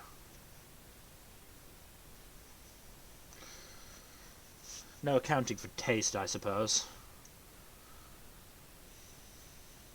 Mm-hmm. Um, what are we thinking? C? C tier is fine, yeah. Yeah. Anywhere specific? Hmm. Well, below a rain, obviously. I mean, obviously, yeah. I'd say probably above Ashara. Maybe Yeah. above Aris. I'll give Aris the boost in terms of respectability because let's be real, the vast majority of Iron Islanders are kind of dicks. Not wrong. Who the fuck is Darian? I don't know. He's got a picture from the show. The hell? I don't recognize him. He looks like he's from the Night's Watch. He is a singer who was put into the Night's Watch. Is there a story behind that? Yes, he got caught in the bed of a lord's daughter. I honestly And would have got found it more accused interesting if of... he was found in the bed of the Lord. Yes. Yeah, no. Got caught in her bed, and the Lord was like, oh, he tried to rape her, sentence the law. Was probably just a way to protect her reputation and whatnot. Yeah. Does he do anything? He dies at one point. He deserts the Night's Watch. Oh. And fucks off the Bravos. Oh. And I believe Arya kills him. Yep, Arya kills him. So is he one of the ones who gets sent to Bravos and then deserts? It's not a case of he deserted and then went to Bravos. Oh no, he was sent to accompany Sam on his journey. That's right. He was kind of a dick, if I recall correctly. You do recall correctly. I'd say D tier then. Mm-hmm. Look, if you don't have a redeeming quality in terms of one of our 3 or 4 criteria, if you're a dick, you're going D or below. Yep. Where do we want to put him then? Probably below Aaron. He's not nearly as impactful. Yeah. Sir Davos Seaworth, the Onion Knight. Davos is, yeah, easy S. Because just like it's always an impressive thing when a woman rises to a high position based on her personality, competence, and so on and so forth. It's also impressive when a commoner manages to do that. Yep. And Davos is quite possibly one of the most loyal and dedicated characters in the series, Hmm. too. Um, to a fault, one might say. Hmm. I mean, he has led to Stannis. To be fair, Stannis in the books is not as bad You're right. as Stannis in the show. Yeah, because apparently Dan and Dave hated Stannis for whatever fucking reason, No and that accounting for definitely taste. colored the adaptation. No Yeah, accounting for taste, I suppose. yeah, yeah. I don't fucking get it. Stannis is pretty damn good in the books. Yeah. So where were we saying in S tier? I would say above Aemon. Yeah, above Aemon sounds about right. It doesn't quite have the badass factor to get above Barristan. Hmm. I do love how this is basically a portrait of his show version. Mm. This show version is good. Yeah. What was the name of the actor again? Remember, I'm pausing to let you look it up. By the way, if you weren't, because I do not remember. I am looking it up right now. It will take me a couple minutes though because there's so much to look through. Um, Either way, his actor is very, very good and does a very good job. Um, I mean, to be fair, you know, Liam Cunningham, that's what it was. Liam Cunningham, that's it. Liam Cunningham. Yeah, he does a very good job. Yeah, no, he's fantastic. Mm-hmm. Sir Dennis Mallister, the head of the Shadow Tower. He is an interesting one. Mm.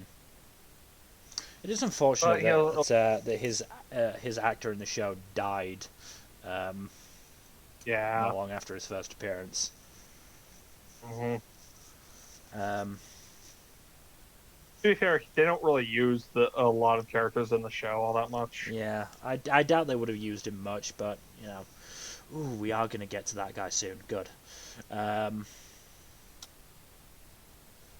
So Dennis Mallister, I say put him. I want to put him exactly the same as Cotter Pike, basically.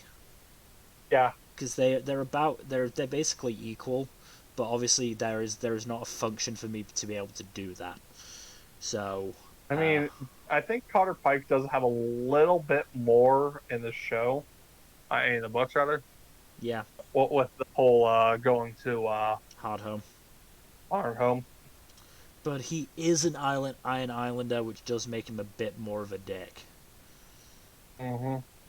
Like maybe I shouldn't be discriminating, but when like 95% of the people we've met from there are dicks, it's kind of hard not to. Not wrong. Like even Asha, who we do quite like, is kind of a dick in the grand scheme of things. Asha is more the exception that proves the rule, honestly. Hmm. Yeah, we'll put Dennis right above Cotter, or right below him, either way. Either way, you know, if you're watching this, they're equal. Dick Crab. Who the fuck is this guy? He is a guy with a hell of a name. I mean, yeah. Oh, he's a traveling companion for Brienne and Pod. Oh. Okay.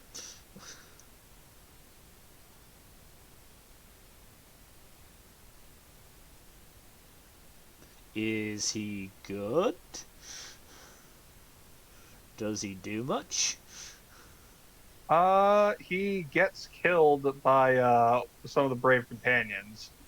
Yeah, that didn't surprise me. Sounds about right. He really doesn't do much. Oh, he has the nickname Nimble Dick. You know what? I'm putting him above Chet for that. I was probably going to put him below, but just for the nickname, I'll put him above. Yeah. Donald fucking Donald Noy. Noy. This One of the most badass deaths in the entire series. This is a man who's going at least A tier just on sheer badassery. Oh, absolutely. I'm inclined to put him bottom of S. No, we can't put him in S, but we can put him high A. It's not just because of the badassery, he's also just a decent guy. You're not wrong. He is a very good dude. Like But the fact that he's one of Mutual jo- killed a fucking giant he with one arm. with one fucking arm. I'm sorry, he's at least top of A, if not bottom of S. I don't want to put him above Brienne as the thing. Like Brienne is just such a major character. Fine, I'll put him below Brienne, but that's the lowest I'm going. He's too badass. No, you're not wrong to think that, honestly. One hell of an impression for such a minor character.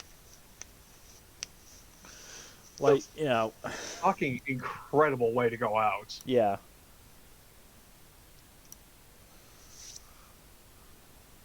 The next character is much sadder. Donella Hornwood. Is that the one that married Ramsay? That Ramsay forced to marry him, yes. Yeah. Fucking Ramsay. Yeah, he's a dick. Mm-hmm. And he has Theon's dick. Well, he did for a little bit. Mm-hmm. I mean, do we count it as her impact if like what happened to her was what drew what's his face with the beard that ties around his head? The Master of Arms at Winterfell. Oh, Roderick? Roderick. I think it's Roderick. Yeah. Yeah, Draws Roderick out of Winterfell. Mm. Yeah, but that's not on her. That's on Ramsay. Yeah, that's sort of what I was thinking. In which case,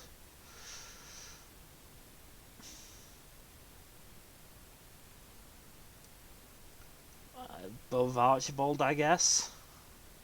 Yep, I guess so. She just have a truly grisly fate. Yeah. Dontos Hollard. Speaking of grisly fates, he got Littlefingered.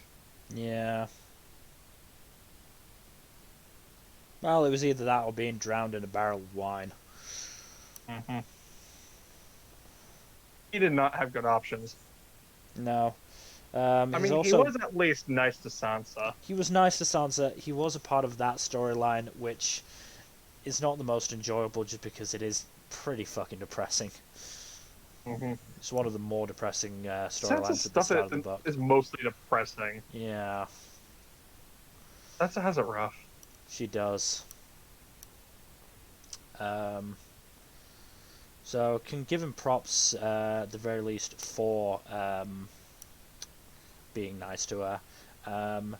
That said, do we think he was nice to her because he, thought it was the right thing to do, or because Littlefinger told him to? That is a question we will probably never get the answer to.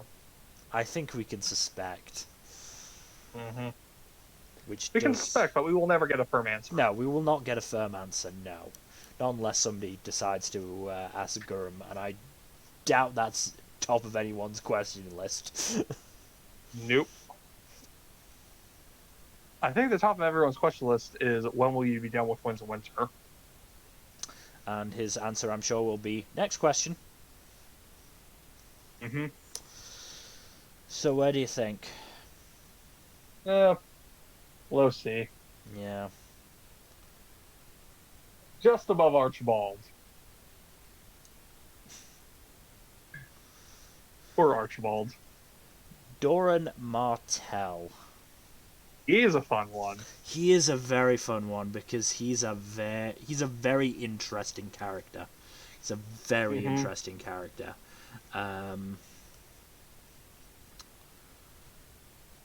Because he is pulling a lot of strings. Mm-hmm.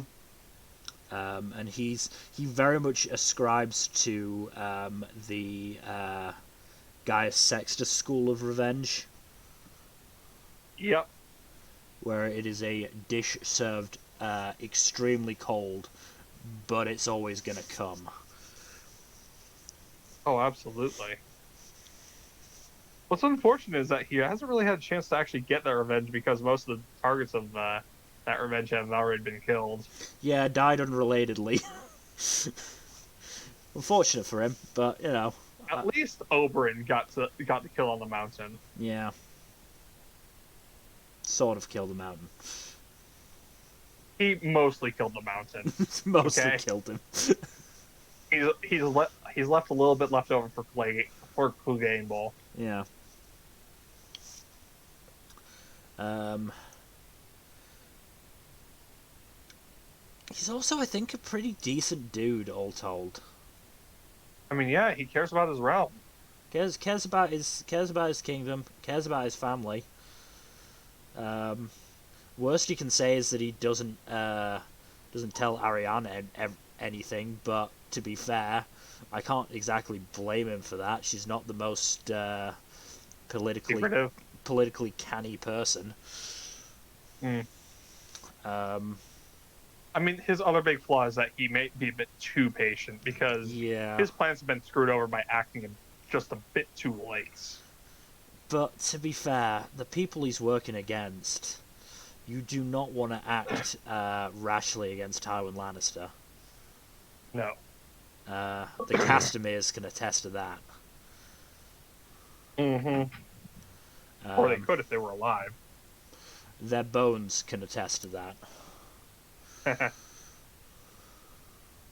Yeah, I'd say easy beats here, if not an A.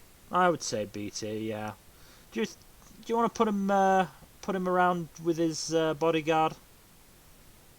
Yeah, right above Ario. Yeah.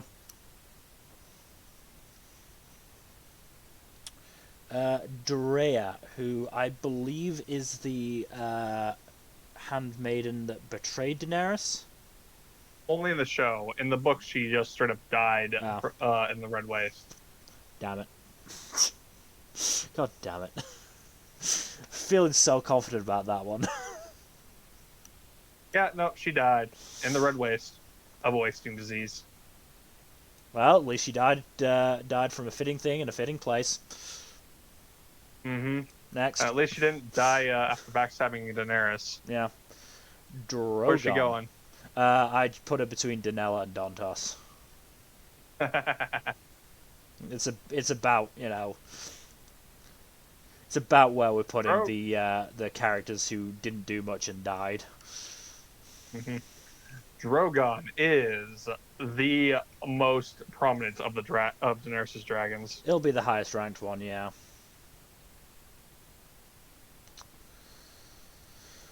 Also the most, you know, I don't want to say malicious, but certainly has the highest kill count at the moment.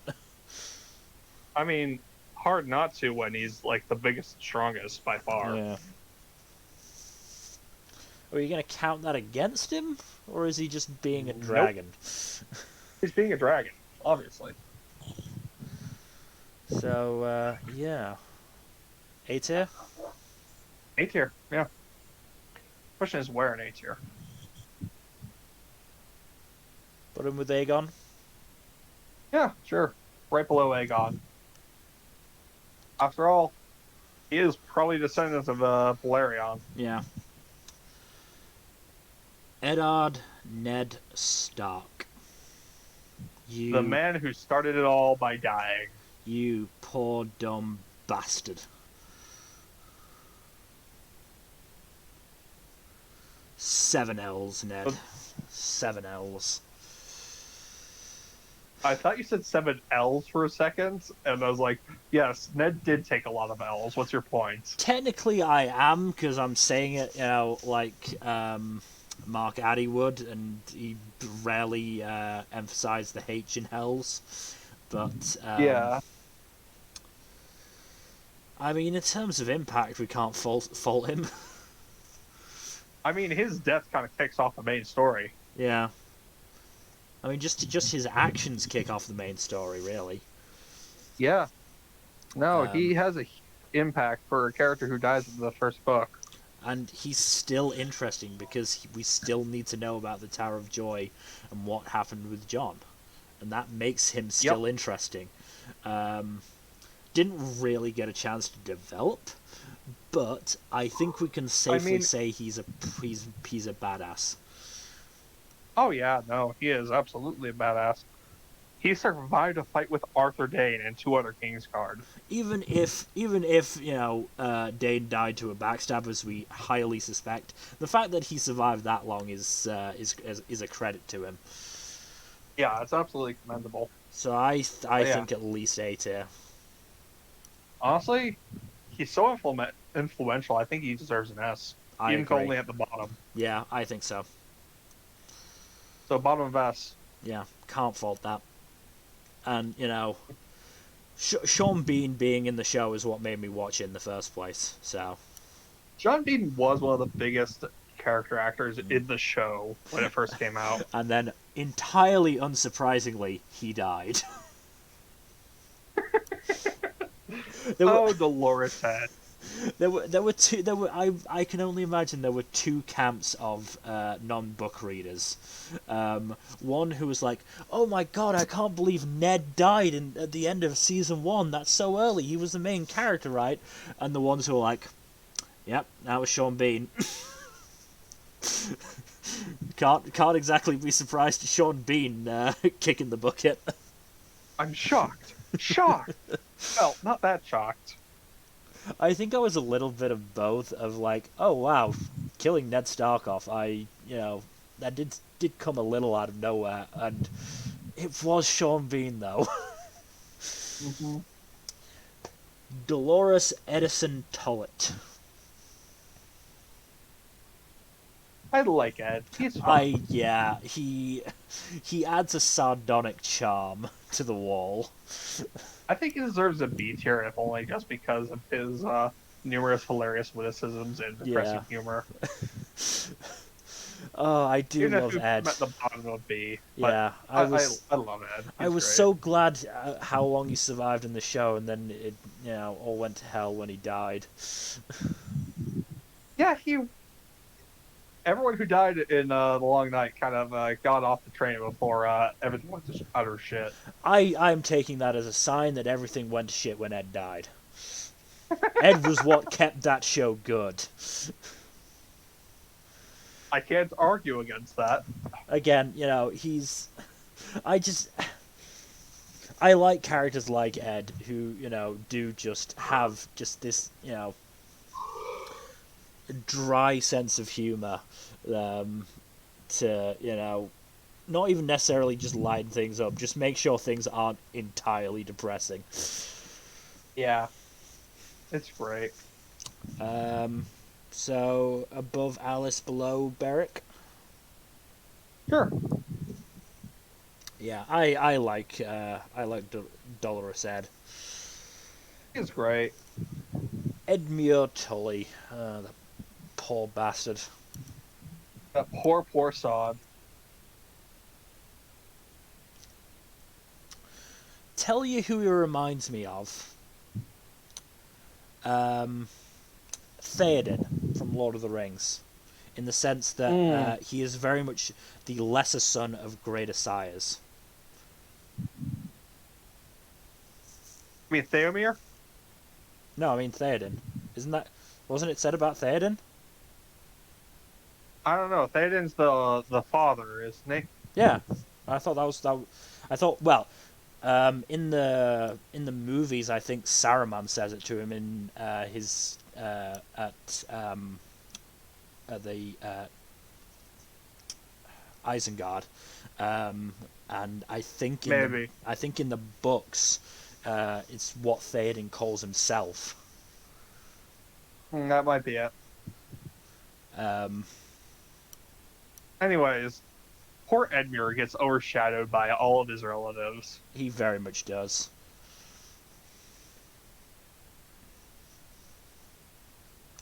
I mean, the Blackfish is back in Riverrun for all of 5 minutes and goes, right, I'm taking charge here, aren't I? Basically, yeah. To be fair, it's not entirely his fault. The fact that he gets captured. It's definitely not. Fucking phrase, man. Fucking phrase, fucking Boltons. Um, Mm-hmm. but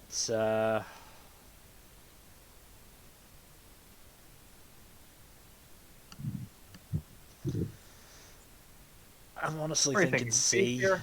I'm thinking C. I mean, I will give him this.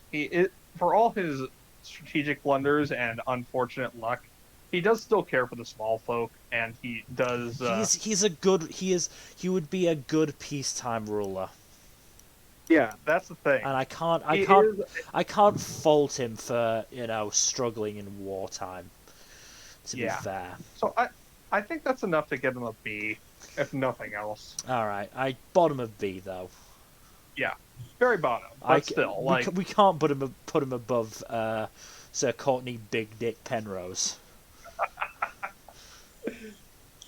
yeah, Courtney Penrose does have some big dick energy. Edric Dane, the heir of the House Dane, aka Ned Dane. What does he do? He is squire to Lord Beric, and he is part of the Brotherhood without banners. Oh, interesting. I would have thought he was in Dawn. Um, Nope. He I is thought he was involved in squire. that. Okay. Is he still around? Oh, he and several of the rest of Beric's band kind of fucked off after Lady Stoneheart took over the Brotherhood. Can't blame him. Are they still fighting the good fight, or have they gone to ground? Unknown. All that's stated is that a lot of the Brotherhood fucked off after Beric died for good.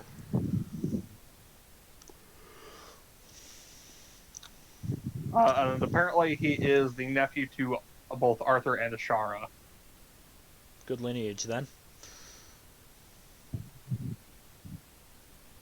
Yeah, he's a fun kid who has a fun little bit of banter with Arya when she runs into the Brotherhood. But beyond that, doesn't really have much of an impact on the story or anything. Sticking with his aunt then.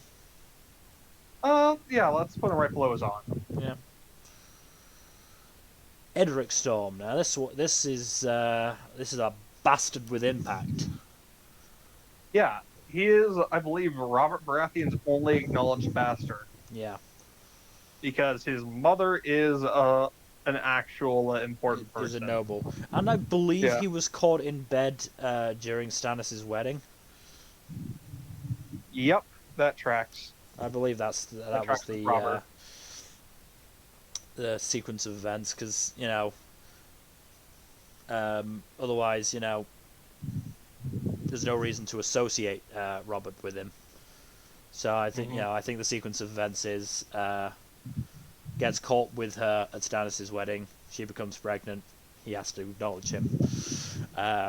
Yep, because she's highborn. And all that jazz. So, Gendry took his role. In the show, yes. Does that mean he's just rowing aimlessly still, or do we know if he made it to ground? If I recall correctly, he was sent off to Essos with a bunch of knights on Davos's orders. So he got a bit more of an escort than Gendry did. It was it was just told, "Here's a rowboat. Stick to the coast. You'll be fine." Oh, he's in Lys. In Lys, right? Oh, the Free Cities. So better than being just in a random part of Essos. I would say he's probably on par then with Aleras. Yeah, he has potential for more story Yeah, stuff later on. but it's mostly There is a potential at this possibility point. that yeah, there is a potential that he or Gendry could get legitimized. Yeah, like we need more kings. Well, they wouldn't make him a king; they'd probably just make him lord. Yeah, Lord of Storm's End. Yeah, there aren't that many Baratheons left at this point. Yeah, no, I think the only legitimate ones are Stannis and his line. Elia Martell. Talk about a character with a tragic fate. Yeah. So, wife to Rhaegar. Who most likely abandoned her for another lady. And to put it in the words of Oberyn Martell, the mountain raped her, murdered her, killed her children. Yep. Yeah. That said, her death is the basically start of a lot of Dawn stuff. Yep. It's that's why Doran is planning his revenge. So we can give her that.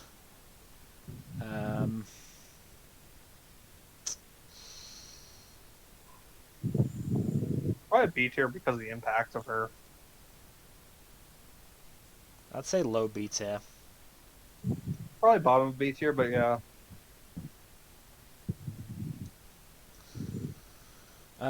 Ilaria Sand, the paramour, if I'm correct.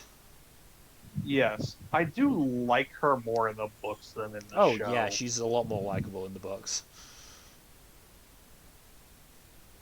As in the books, She sticks around and starts she's like, fucking shit over.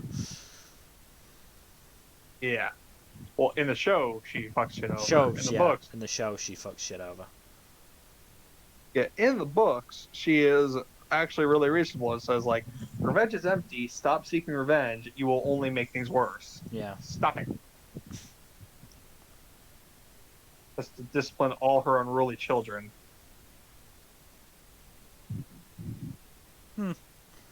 Damn. Looks like the other two Kingsguard members at the Tower of Joy aren't on the list. I'm not surprised. Arthur Dayne is the only one that really has an outside impact on the narrative. That's fair. Still, I do want to, we do need to make sure to shout them out. They were also, fucking good. We did mention them, I believe. I think we did, yeah. But, the point is that the only reason Robert and subsequently Joffrey and Tommen's Kingsguard sucked so much is because most of the good members died. Mm-hmm. And well, that and all the cronyism and nepotism yes, that went into selecting the next generation. And Robert or was forced to let Tywin and Cersei appoint members. And that worked out so well. So Ilaria Sand. What do we think? C tier probably? Yeah, probably highest C tier. Probably mid to high C tier, yeah. Do you want to maybe group her with Aerys? Put her above Aris. Yeah. Emmon Frey. He's one of the bad ones, isn't he? Probably.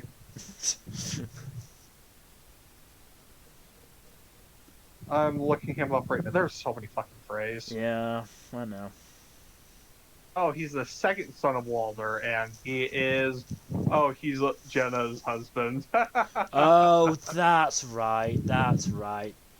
Yeah. He is not the leader in that relationship. Nope. Also, there is...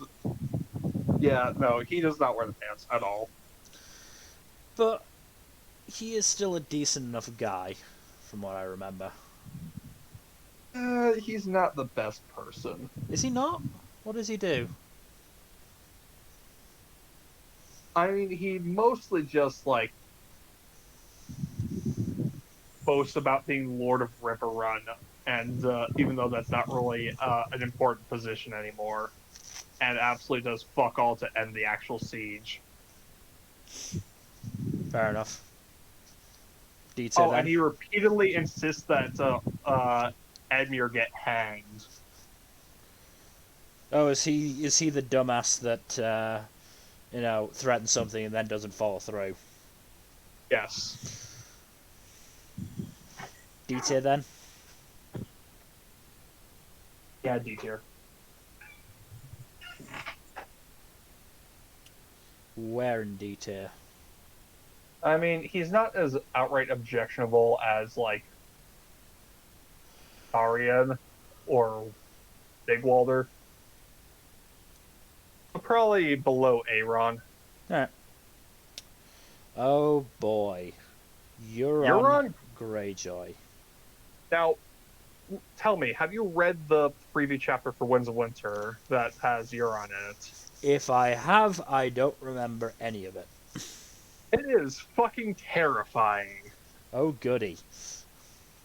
And you don't mind spoilers, do you? Not really. He has Valyrian seal armor. Oh, that's cool. That is fucking metal as hell. Also, he basically spends the whole chapter torturing his brother Aeron and admitting to Aeron that not only did he kill their eldest brother, but he also killed their younger brother, and also he molested both Aeron and the younger brother. Okay. He then proceeds to sacrifice, or rather, tie a shit ton of priests for various religions to the hull of his ship, including his brother Aeron, and as well as his mistress, whom he impregnated, and then he cut out her tongue and tied her to the mast, to the bow, as a blood sacrifice, of course. There are times when impact and coolness and interestingness can outweigh just the sheer monster depravity and monster qualities of a character. This is not one of them. Yeah, no, the man is a monster. My goodness. I'm sorry, I refuse to put Euron higher. Oh, Euron is an absolute monster, and he is horrifying in every way. Just based on the molestation, I was going to put Euron in F. Completely fair. I mean, he did spend like 2 years reaving and raping his way across Essos, so... Yeah, that's bad too. Galaza Galar. I don't know who that is. Neither do I I. One of the characters from the Myronese subplots. Out of instinct, I'm just gonna put her above Archibald for the time being. Or at least leave her there while we figure out who the fuck she is. But Yeah. She is the Green Grace, the high priestess of the temple in Marine. I feel quite secure in putting her just above Archibald. She is a voice for peace and tolerance, and suggests that Daenerys marry his Hizdahr to secure peace. And also suggests the reopening of the fighting pits to please the gods or whatnot.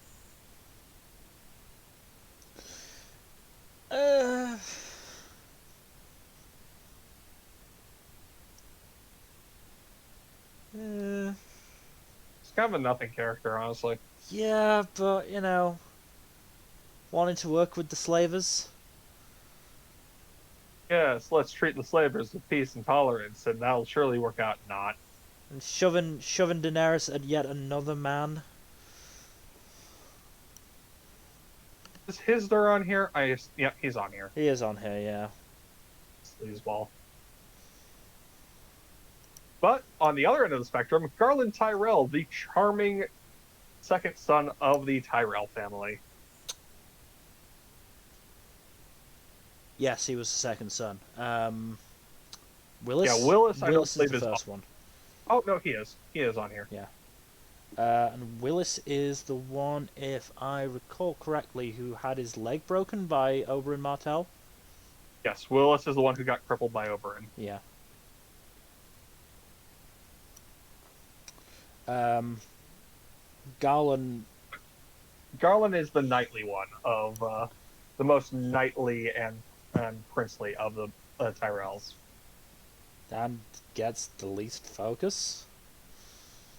I mean, he's not being arranged to marry Sansa, and he is not a major character with a role in the story like Loras or Marjorie. So yeah, Do we get any indication if he knew about his brother's sexuality? we get no indication if he knew either way, but he doesn't seem to be any kind of bad towards him. I mean, just in terms of nice guy effect, he's, around Cleos. At the very worst, yeah.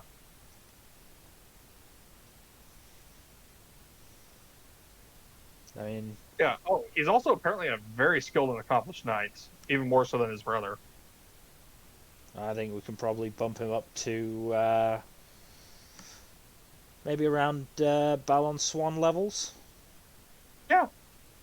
Probably above Balon's one. Yeah, he doesn't have the impact of Alistair to get above him, unfortunately. Unfortunately. But Gendry. Gendry does have more impact. Mm-hmm. Not on a large scale, but on a plot level. Is there a character you want to get up to before we call it a day? I want to at least get up to Jaime Lannister, which isn't too far off. So let's make Jaime the goal.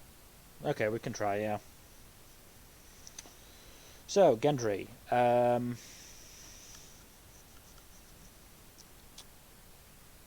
Pretty impactful. Oh yeah. Decent development. Has a good dynamic with Arya to the point where people are still obsessed with shipping them together. Mm-hmm. Is he one of the group that leaves the Brotherhood without banners when Stoneheart takes over? No, I believe he sticks with them, but he does save Brienne's life at one point. Oh, good for him. Yeah, I think he kills Biter to protect saving Brienne. I'm thinking at least B then. Mm-hmm. Possibly bottom of A if we can.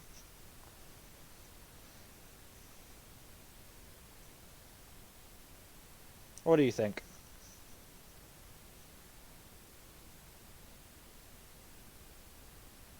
Oh, he's protecting an orphanage currently. That's nice. I think we can bump him up to bottom of A tier for that. Yes. Yes. Jenna Lannister. She's a fun one.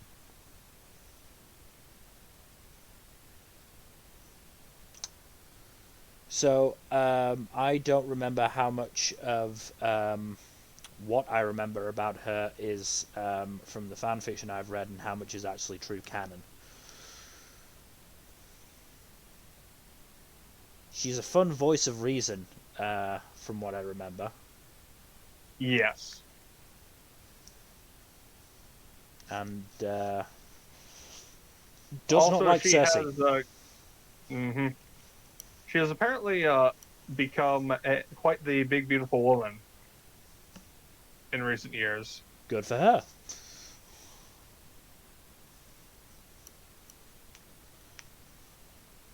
How does she feel about Tyrion? Oh, he's the one who told Tywin that Tyrion is the one who resembled him most. So pretty decent towards Tyrion. Yep. How much does she actually do in the grand scheme of things? she's been most prominent in Feast for Crows. Hmm. Oh, she's nice to Jamie too. Nice to Jaime and Tyrion. Doesn't like Cersei. Got the right head on her shoulders, at least. Mm-hmm.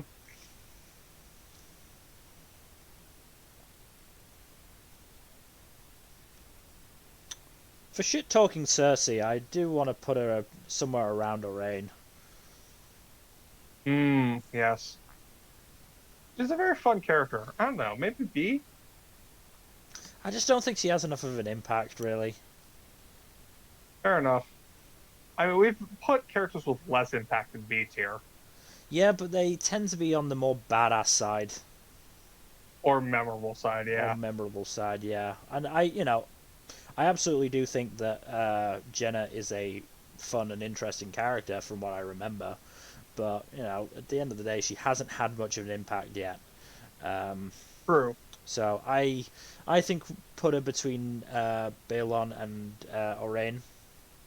Sounds good to me. Ah, yes, Dark Star, the asshole who mutilated the child. By your And he was trying to kill her, too.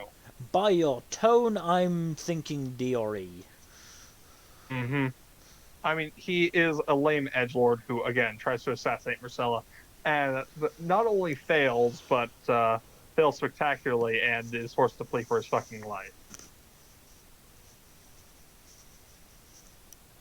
Who was it who drove him off?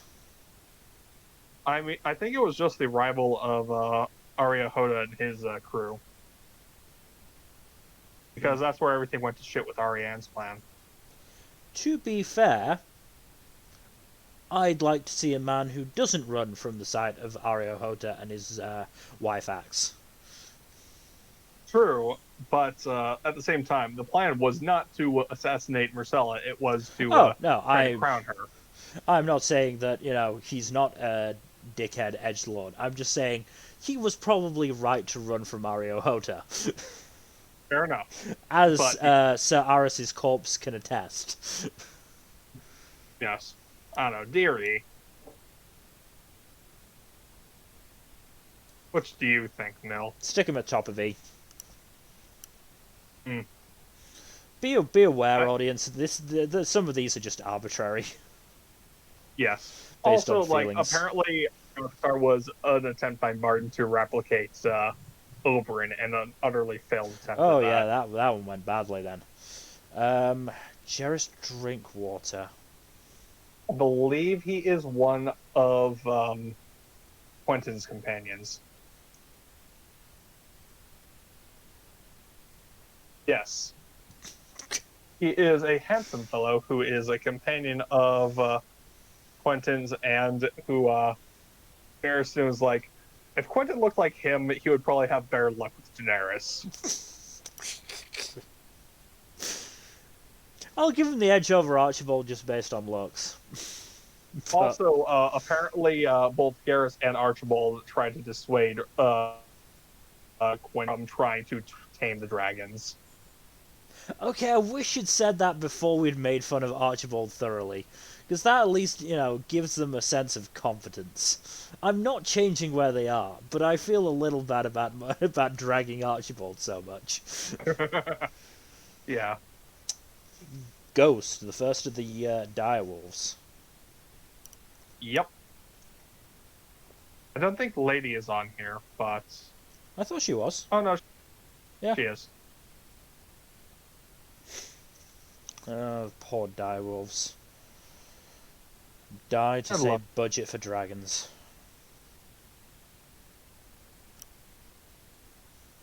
And so many characters and plotlines got done dirty by D&D, and for arbitrary reasons, too. Anyways, Ghost. Great character. Great. The goodest of boys. Yeah. I would say he's probably the best of the direwolves. Yeah. He's the one who's the most prominent in the story, at the very least. Yeah. A tier. Deserves all the head pats. I'd say put him around Drogon. Yeah. Above or below Drogon? I prefer Ghost. Same. This is more personable. Less likely to melt your face off. Yeah. Gilly. Oh, poor Gilly. She's been through a lot. Yeah. At least she's with a good guy now. Yep. I want to say B tier. I'd say low B tier. Mm-hmm. Probably. Right below Edgar. Yeah. Definitely below Big Dick Penrose. Sir Gregor Clegane the Mountain. The mountain that rides, aka the mountain that rapes. He is kind of a monster.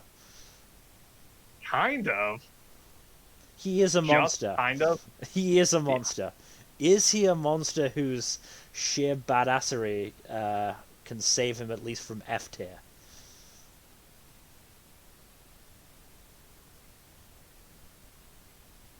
Your silence is not a good indicator. Look, on the one hand, he is the strongest man alive, and he is also incredibly intimidating. But on the other hand, he is kind of an objective monster, and also he got absolutely fucking clowned on by Oberyn in their duel. Yeah, that's what I was about to say. I think most of his reputation just comes from his sheer size. Like, most size and strength, yeah. Yeah, most foot soldiers who come up against him are obviously gonna, be scared shitless and not want to either fight him weakly or not want to fight him at all and run. I think up against, actual quality fighters, he probably isn't that good. I mean, the thing is, as Braun puts it, one hit from him and yes. you're probably dead. Yes, that is the thing. He's got a genetic advantage in that sense, but again, Oberyn just clowns on him until he gets cocky. Yeah. Or not even cocky. He just gets himself too worked up in his rage and gets close to Gregor. And that's doom for him. He falls too far into his Brooklyn rage. But yeah, Gregor is just an all-around awful person. But we have put awful people high up on here. It's just like no, have a lot of depth of personality to justify being put high up. I've come round to your way. I think he's top of S tier just for his strength and ability, but he's definitely F tier. Mm-hmm. Honestly, with F tier, I think Craster should be at the bottom just because he is the most depraved person we've talked about so far. Fair enough. Gren. Now, if this was Sjogren, he would be taking. He would probably be taking Donald Noy's place. As it is, can't justify that because he didn't help kill a giant. Still B tier because he's a good friend to Jon and Sam. Yes, and I like Gren. Yeah, he doesn't go quite as high as Ed, but he's still a B tier character. Above or below Big Dick Penrose? Hello, come on. You can't put him above someone with that big of a dick. I know, I just wanted to say Big Dick Penrose again. Because I find it hilarious. There are just some phrases and that, will always be funny. Always be funny. Like in one of the big wrestling companies, there's a guy who's... Hold that thought. I need to take care of something real quick. You talk about that while I'm doing that. All right. So in AEW, Billy Gunn is a part of it, who had the gimmick Mr. Ass at the start of the century. I don't know exactly what entailed in the gimmick. Probably just being very proud about his ass. But as a result, he's gained a reputation as Mr. Ass. He has two sons as a part of the company as well. And the tag team, the Acclaimed, started calling the Sons the Ass Boys and Billy Gunn Daddy Ass. They then teamed up with Daddy Ass and the Ass Boys, and because the Acclaims main, I don't want to call it taunt sign, is peace sign turned down. They started doing a thing where they would interlock V signs, which has led to the catchphrase "Scissor me, daddy ass." Always funny, always funny. It is never not going to be funny. That's just the way it is. There are just some things that are always funny, and Anthony Bowen's screaming at the top of his lungs, "Scissor me, daddy ass," is always going to be one of them. Fun. I just love the Acclaimed anyway. Sorry, I had to turn off a couple things that were using up electricity during a heat wave. That's fine. I was just explaining the catchphrase "Scissor me, daddy ass." Yeah, as I said, it's one of those things that's never not going to be funny. Always going to be funny, nice. Even though in the context, hilarious. Anyway, Grey Wind. He is a good boy, and he deserves a B tier. Yeah. Can't go any higher than that, because he did. Yeah. Probably bottom of B. Yeah. And again, he was a badass wolf we put alongside Rob. Yeah, B seems fair. I'll put him between Gren and Big Dick Penrose.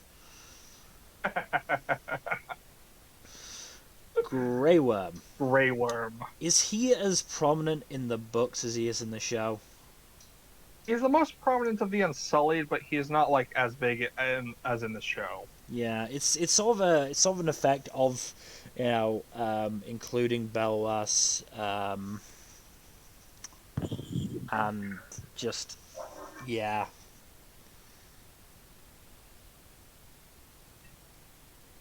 Belwas sort of takes this a similar role as Grey Worm, and obviously Belwas is more personable. Mm-hmm. I think he's still a badass though, right? Oh yeah, no, he's a total badass. He's an Unsullied. They're badasses by default. Yeah, so I think probably B tier. I think we can definitely put him in B tier, yeah. Unless it's probably bottom of B tier because he doesn't have a lot of personality compared to his show counterpart.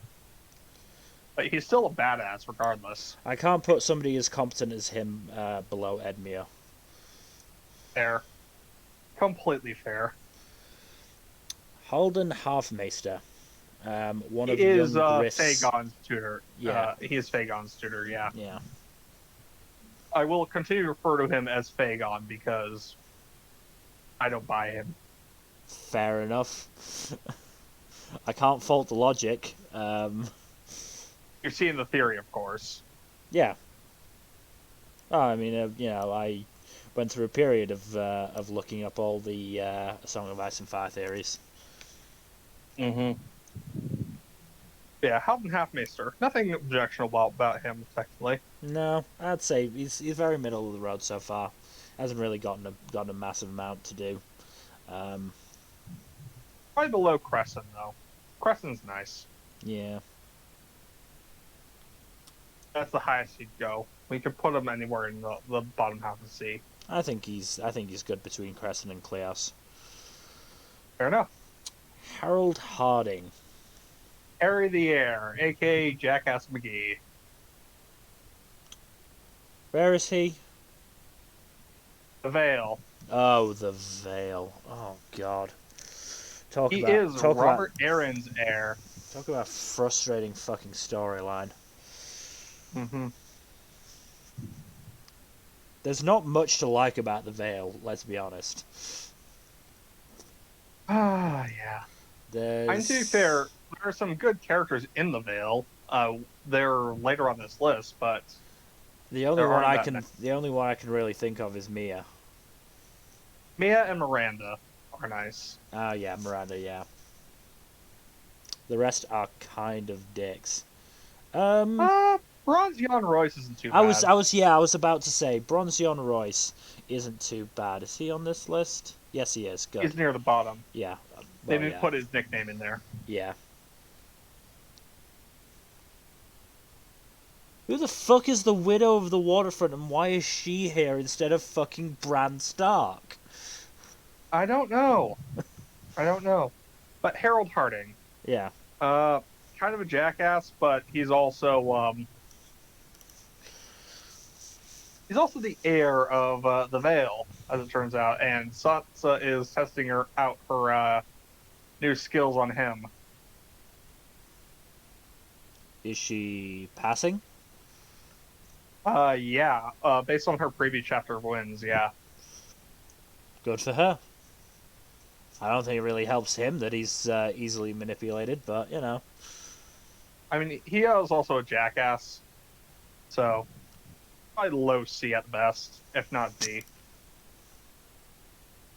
Oh yeah, no, apparently he knocked up at least one woman and also just talked down on Sansa for allegedly being a bastard because of her cover identity. Sounds like D tier material to me.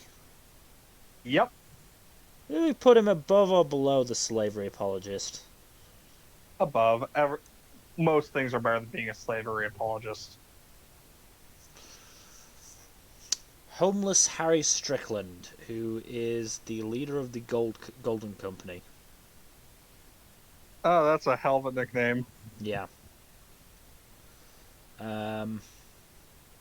Again, this might not be his canon characterization, but from what I remember, he's sort of wishy-washy. Yeah, I believe he is a bit of a ditherer. Yeah. Let me double check. But does fall through with his contracts.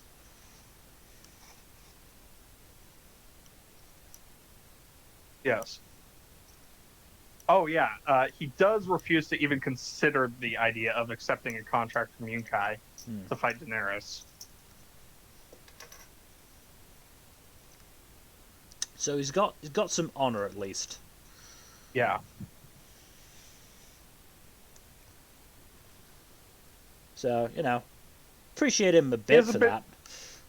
Yeah, not he a is lot. a bit of a coward, but at the same time, he is more cautious than outright cowardly.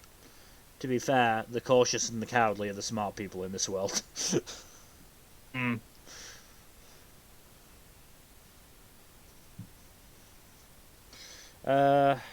I'm still thinking C.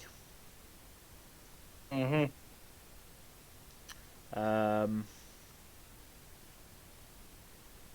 What do you think?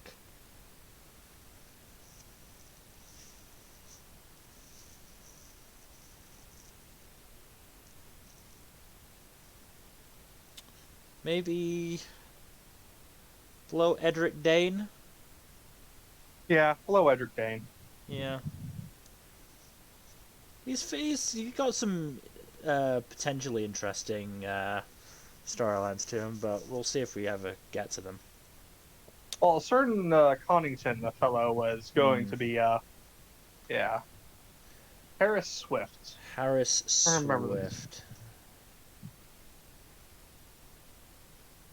I remember who this guy is.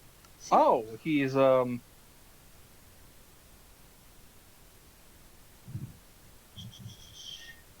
okay. So he is the good father to Kevin Lannister. Whatever that's supposed to mean. I think father-in-law. Ah, father-in-law. Okay. Yeah. I believe that's what they mean by good father. Yep. And he is currently Master of Coin on the Small Council, if I recall correctly. Yeah.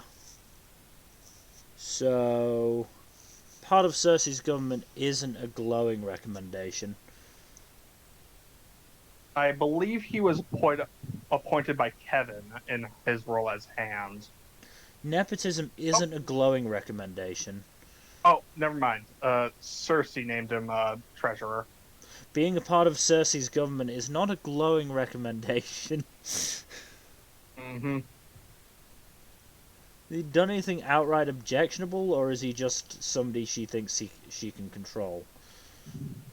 No, nothing objectionable. He got sent to Bravos. Oh, did he take the Mace Tyrell role? Yeah. Yeah, and one of the Mountains men went with him. Of course they did. Because you know how the Lancers are with that crew. Yep. So, but we can't put that blame down on Harris. Nah, probably not. Somewhere around Dontos. Yeah, probably just below Dantos. The High Sparrow. On the one hand, he's a religious fanatic. On the other hand, he did knock down Cersei a peg. Gotta give him props for that, to be fair. Mm-hmm. He's a pretty interesting character in the show. Is that followed through in the books? I mean, he is pretty interesting in the books too. I mean, part of what made the High Sparrow so interesting was the acting by Jonathan something or other. yeah. I don't remember his name. It's been a hot minute.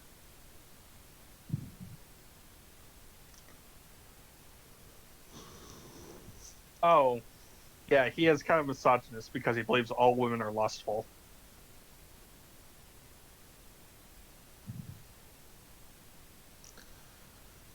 But on the other hand, he does think that Ned being executed on the steps of the chapel is an awful thing. Did he think it was an awful thing because Ned was executed, or because they sullied Because the he house? was Really? Not because they sullied the house of God with an execution? possibly that as well. But he didn't care that Ned was a northerner who doesn't follow the same faith as him. Okay, give him props for that. Religious freedom. More than I can say for some religions in this universe. I mean, I'm pretty sure he's still like a hardcore fundamentalist. I'll take what I can get from them. If he was okay with Ned being a northern heathen, then, you know, props to him. Okay, so apparently he believes women are sexually dangerous, but he doesn't have a problem with women arming themselves. He was actually genuinely kind to Brienne. To be fair to him, I don't want this taken in the wrong sense. There are a fair amount of women in that universe who, you know, sleep with people for some, you know, bad reason. Cersei high among them. He also apparently cares for the poor people, genuinely. I think mark him down for being a religious fundamentalist and generalizing women. Yeah. I don't think it's necessarily going as far as misogyny. Because it, you know, Probably chauvinism at worst. Yeah, maybe. So definitely mark him down for that. But at the end of the day, he's an interesting character. He didn't just, you know, put Cersei down. He kicked her down viciously, which is always a plus. Never happened to a bear person. Yeah. And he, you know, does seem to care about the common folk.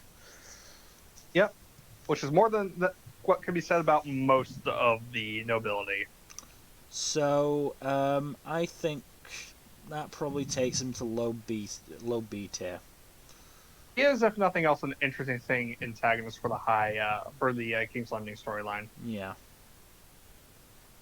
I'd say bottom of B. Yeah, I can agree with that. He does come across as a very nuanced character compared to like other religious fanatics that you see in fiction. Yeah. Hisdar Zo Lorak. This guy is slimy as fuck. Yeah.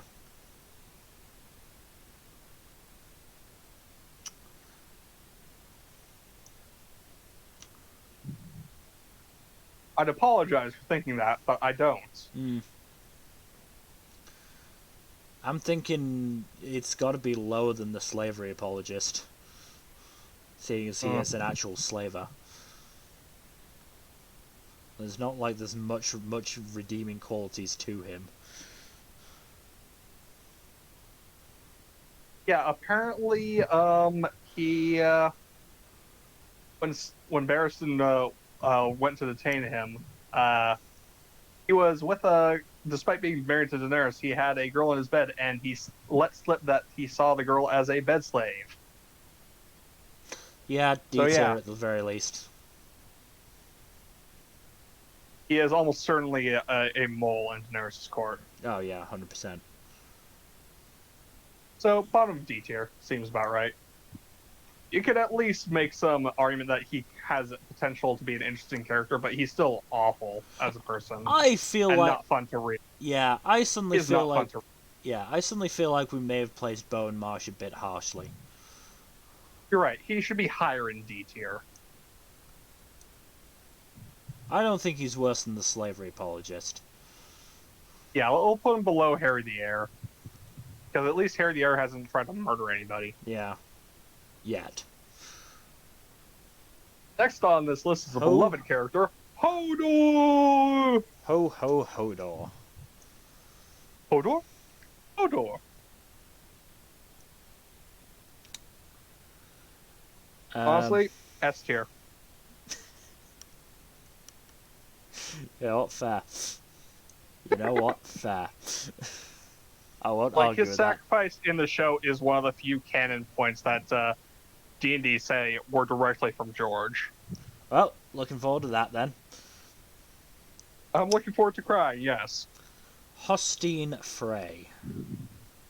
Oh boy, this is probably one of the other Jackass Freys. There's so Yeah. many of them. It's easier to assume that a Frey is a jackass and be proven wrong when if they're a nice person than to do it the other way around.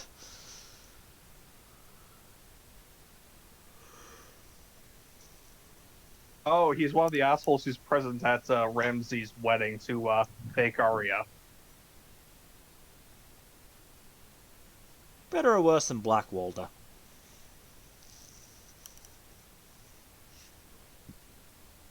Do you think? I mean, at least he doesn't seem to sleep around Fair enough. in the way that Blackwater does. Yeah. Also, apparently, he's a total idiot.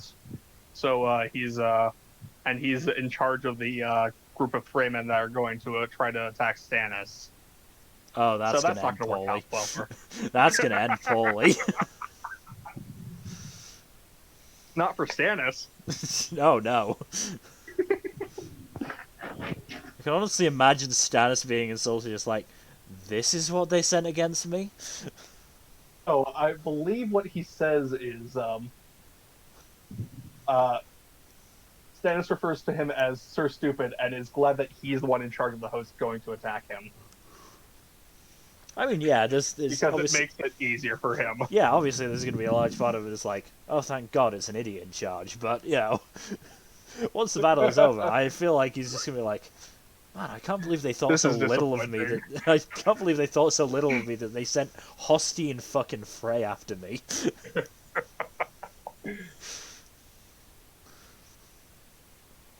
And Roose did it to get him out of the castle. Yeah. Lord Hoster Tully. Hoster Tully's an interesting one. By all indications, he's a good lord. Yes, even if he is a tad ruthless, and he did really fuck up his second daughter's life. Yes. Like, he is indirectly responsible for almost all the shit that goes wrong because of Littlefinger. Hmm. So probably low in the C tier? Mm-hmm. By all indications, he does feel remorse for how he treated his daughter, but... Well, we've sort of gone away from the assessing criteria. He's not very interesting. He does by if what you say is true, that does speak to a level of development. Yep. Um, And he does have a massive and it impact, is even a if it is pretty indirect. sizable fucking impact. So I think it's probably more like mid to high C tier. Yeah, let's put him right below Orain, Refugee on Audacity Waters. Yeah. Oh dear. Look, Orain Waters is a fucking Chad, okay? Yeah. Hot pie. I'd like Hot Pie. Hot Pie is Yeah. fun. Again, definitely development there because he goes from being Mm-hmm. a bit of a little prick to say having a very very heartwarming relationship with Arya. Mm-hmm. Um, interesting, not really. Mm-hmm. Only in the sense that he is friends with Arya, and therefore I do, want to keep him alive.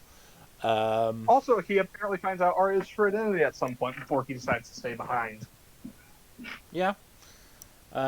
Impact again, Very minimal. minimal. Yeah. So it's mostly in the development bit, which probably puts him around Argo. Mm-hmm. I would say below him because Hot Pie is not as badass as Argo. Correct. Argo, Kyle Argo. Hunt. Yeah, whatever. Argo.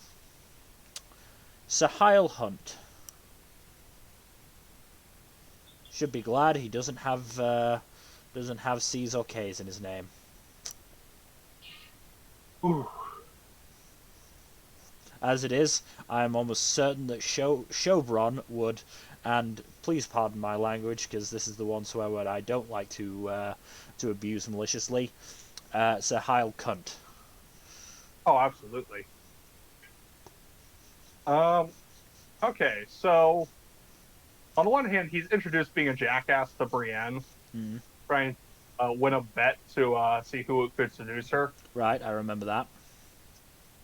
But he also accompanies her on her journey and does follow her all the way to the point where he gets captured by Stonehearts. And Does apparently, the Brotherhood beats the shit out of him. does it look good for him? Um, he was on the hanging platform with Pod and Brienne, so Probably not uh, then. again, Brienne was alive in the book after that, so maybe it worked. I have a feeling that even if Pod and Brienne get away, Sahil Hunt probably isn't. Odds are not good for him, yes. At a guess, I would say Sahil Hunt gets hung first, and then Pod or Brienne says something that gets them off the gallows. So, like, as soon as right as they're about to be dropped and killed, Hmm. uh, Brienne shouts a word to, and that seems to get them free. Put it this way, I'll be more surprised if he doesn't get hanged. Yes. Also, talking about hanging has just reminded me of one of the funnier moments in Brendan Fraser's The Mummy, um, where he is about to be hung, and the executioner goes, "Have any last requests?" And he just goes, "Yeah, let me go free." The executioner just turns up to the guy in charge, like, "Should I let him free?" "No, you idiot!" And then dope slaps him. So yeah, Sahil Hunt. So we've gone through a couple of Brienne and Pod's companions, but we haven't really discussed this. Um, are they accompanying her by choice? I believe he follows her, yes. Okay, so that speaks to a certain level of respect for her. which could indicate some development. Mm-hmm. So again, that sort of puts him around the Argo and Hot Pie level. Mm-hmm. Um, I would say he was probably a bit more objectionable in how he started than Hot Pie, so I'd put Hot Pie above him. I put him below Barbary. All right, yeah, If for no other reason than Barbary is a lot more interesting. I can agree with that. Illyrio. Illyrio Mopatis, the benefactor and co-conspirator, or benefactor for Daenerys and co-conspirator with Varys. I am really interested to know what his exact deal is. He is very interesting. Very, very interesting. And he's had a pretty sizable impact, to be fair. Oh yeah, no. Like he's the reason Daenerys has her dragons. Can't really say much in terms of the development factor, but I think we can probably stick him at the top of C tier at least. Mm-hmm. I can agree with that. Right at the top? Are we gonna displace Benjen? Nah. Are we gonna break up the Night's Watch quartet? Yes. We're gonna put Illyrio right below Benjen. Alright. Like Illyrio has a very outsized impact on the overall narrative. For how little of a role he seems to play so far. Sir Ilan Payne, the executioner of King's Landing. What a punny name.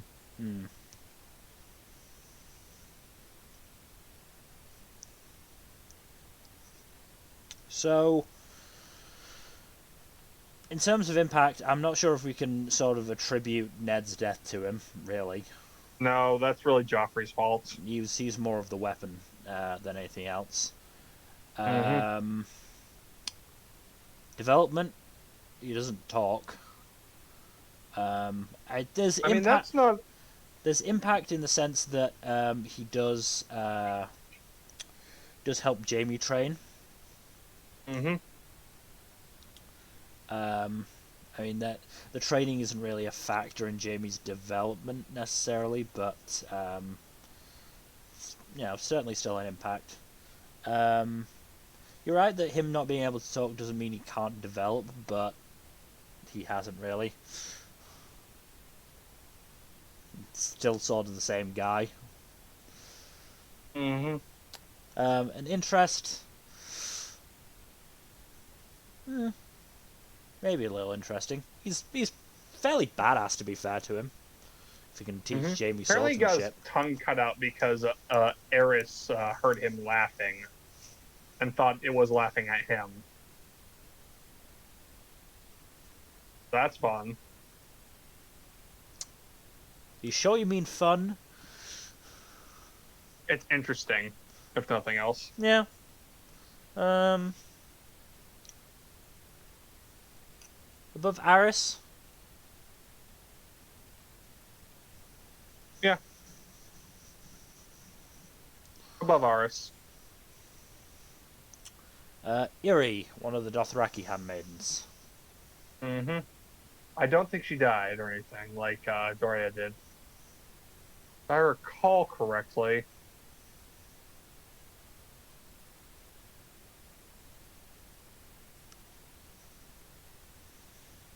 Oh yes, she shares Daenerys' bed several times.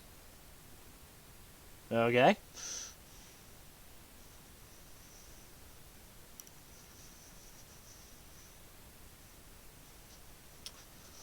And she develops a crush on Ricardo as well. Okay. We stand by handmaiden. Yeah, good for her. Is that sort of it? Yeah, there's very little actual development. She's a minor character. Sticker above Crescent? Yeah, sure. Yeah, let's below Crescent, honestly. Yeah, okay, fair. Who the hell is Jacelyn Bywater? I believe he's one of the. He might have taken over the gold cloaks after Bronn He or is an before Bronn. officer of the City Watch. Officer Don't know of if he's a cap. officer of the gold cloaks. I knew he was part of the gold cloaks, and not just Oh, it because looks like he. Oh, not just because of his gold cloak, but yeah. Um, he was a high-ranking member of the Gold Post, and he died in. He died in a riot. Oh no, he died during Battle of Blackwater. ah, well, sucks to be him.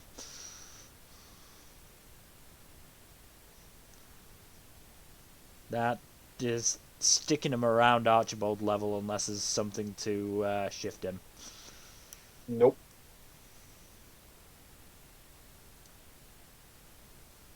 Oh wait, he apparently followed. Apparently helped out Tyrion at least a little bit during Tyrion's stint his hands. Stick him above Dontos then. Sure. And then we get to do we want to end on him or end now and start the next stream with Jamie? Let's end on a high note. We'll be starting on a down note Jamie then, is. but yes, Jamie is. We could do Gianos and then start the next stream with Jaqen. Yeah, I can agree with that. Fuck it, let's do Janus first, just so we're ending on a good note and starting on a good note. Janus Slint is kind of a dick. Oh yeah, no. Absolutely a dick. Unquestioningly kills a baby. Mm-hmm. Not to mention just like utterly smug and full of himself to the point where he's like, "You can't order me around, Jon Snow." And even though Jon's Lord Commander at that point, Does he still get executed? yes, he gets executed. Oh, I was good like, for him. "Yeah, no, I'm not gonna hang you. I'm just gonna chop your head off. That'll be quicker, right?" Yeah. Well, the Valyrian Steel Sword it probably is. Yep. I'm thinking D-tier. He's relatively Yeah. minor in the list of dickhead idiots.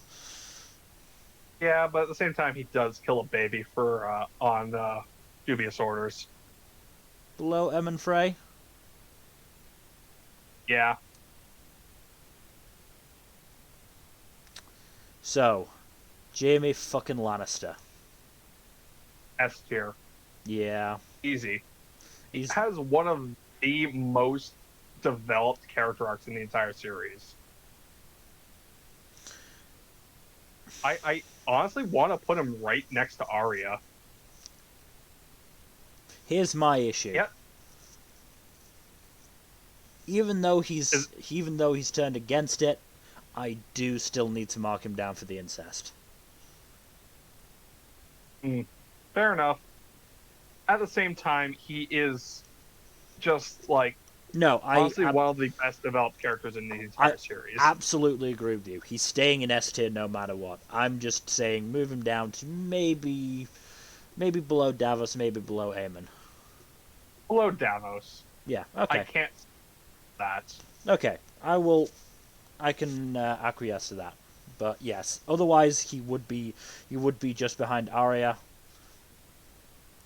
We should also talk about the fact that, you know, before he lost his hands, he was one of the best fighters in the Seven Kingdoms. Probably second only to Barristan, if anyone. Yeah.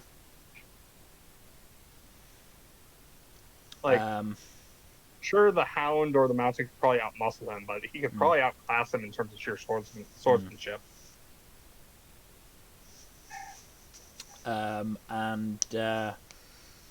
Now that he's lost his right hand, he is using his brain a lot more. Mm-hmm. And it makes for some very interesting stuff. Yeah, because suddenly he, you know, He starts thinking with his big head instead of his little head, and suddenly he realizes what Cersei is. Mm-hmm. It turns out Cersei is an awful person. Yeah. I feel a little bad for Jaime on that front. Yeah, yeah. He got But, through what, like a third of the list or something? uh, got to the J's. Yeah, I would say about a third. This is a lot of characters. We might be able to speed it up next time, but we'll see. It's going to be hard because there are a lot of major characters in the J's section. Yeah. Well, we'll see how we do. Mm-hmm. Anyway, that is everything for today. Hopefully, you've enjoyed us going through this character list. It has been quite fun ranking people like Refuge in Audacity, Orain Waters, and Courtney Big Dick Penrose. um, there's no apologies to make for ranking a guy solely based on shit talking Stannis. Yeah. Look, we like Stannis, but the balls on that man for Yeah. shit talking him is great. And to be fair, he was an honourable man. He was protecting Edric Storm in doing this, and Mm-hmm. he did his best. Yep. So, in terms of future stuff, we aren't going to be having D&D tomorrow. Unfortunately, there's another unavailability. There has been talk of doing Blades or something, but Blades in the Dark, yeah, but I'm not sure whether that's going to pan out or not. We'll see. Mm-hmm. Push comes to shove, I suppose we could do part 2 of this. Yeah, no. We'll just have to talk with the two who are not absent Yeah. and see what they think. So, just obviously keep an eye on Twitter, keep an eye on Twitch for that. Other future stuff, might be able to get my computer set up by Tuesday. We'll see. If not, we'll do part 3 of this. If not, we'll do part 3 of this. If so, we'll be back to Persona 4 Golden. Nice. Same with Thursday. If my computer is set up in time, we can continue on with Ace Attorney. If not, then we'll see.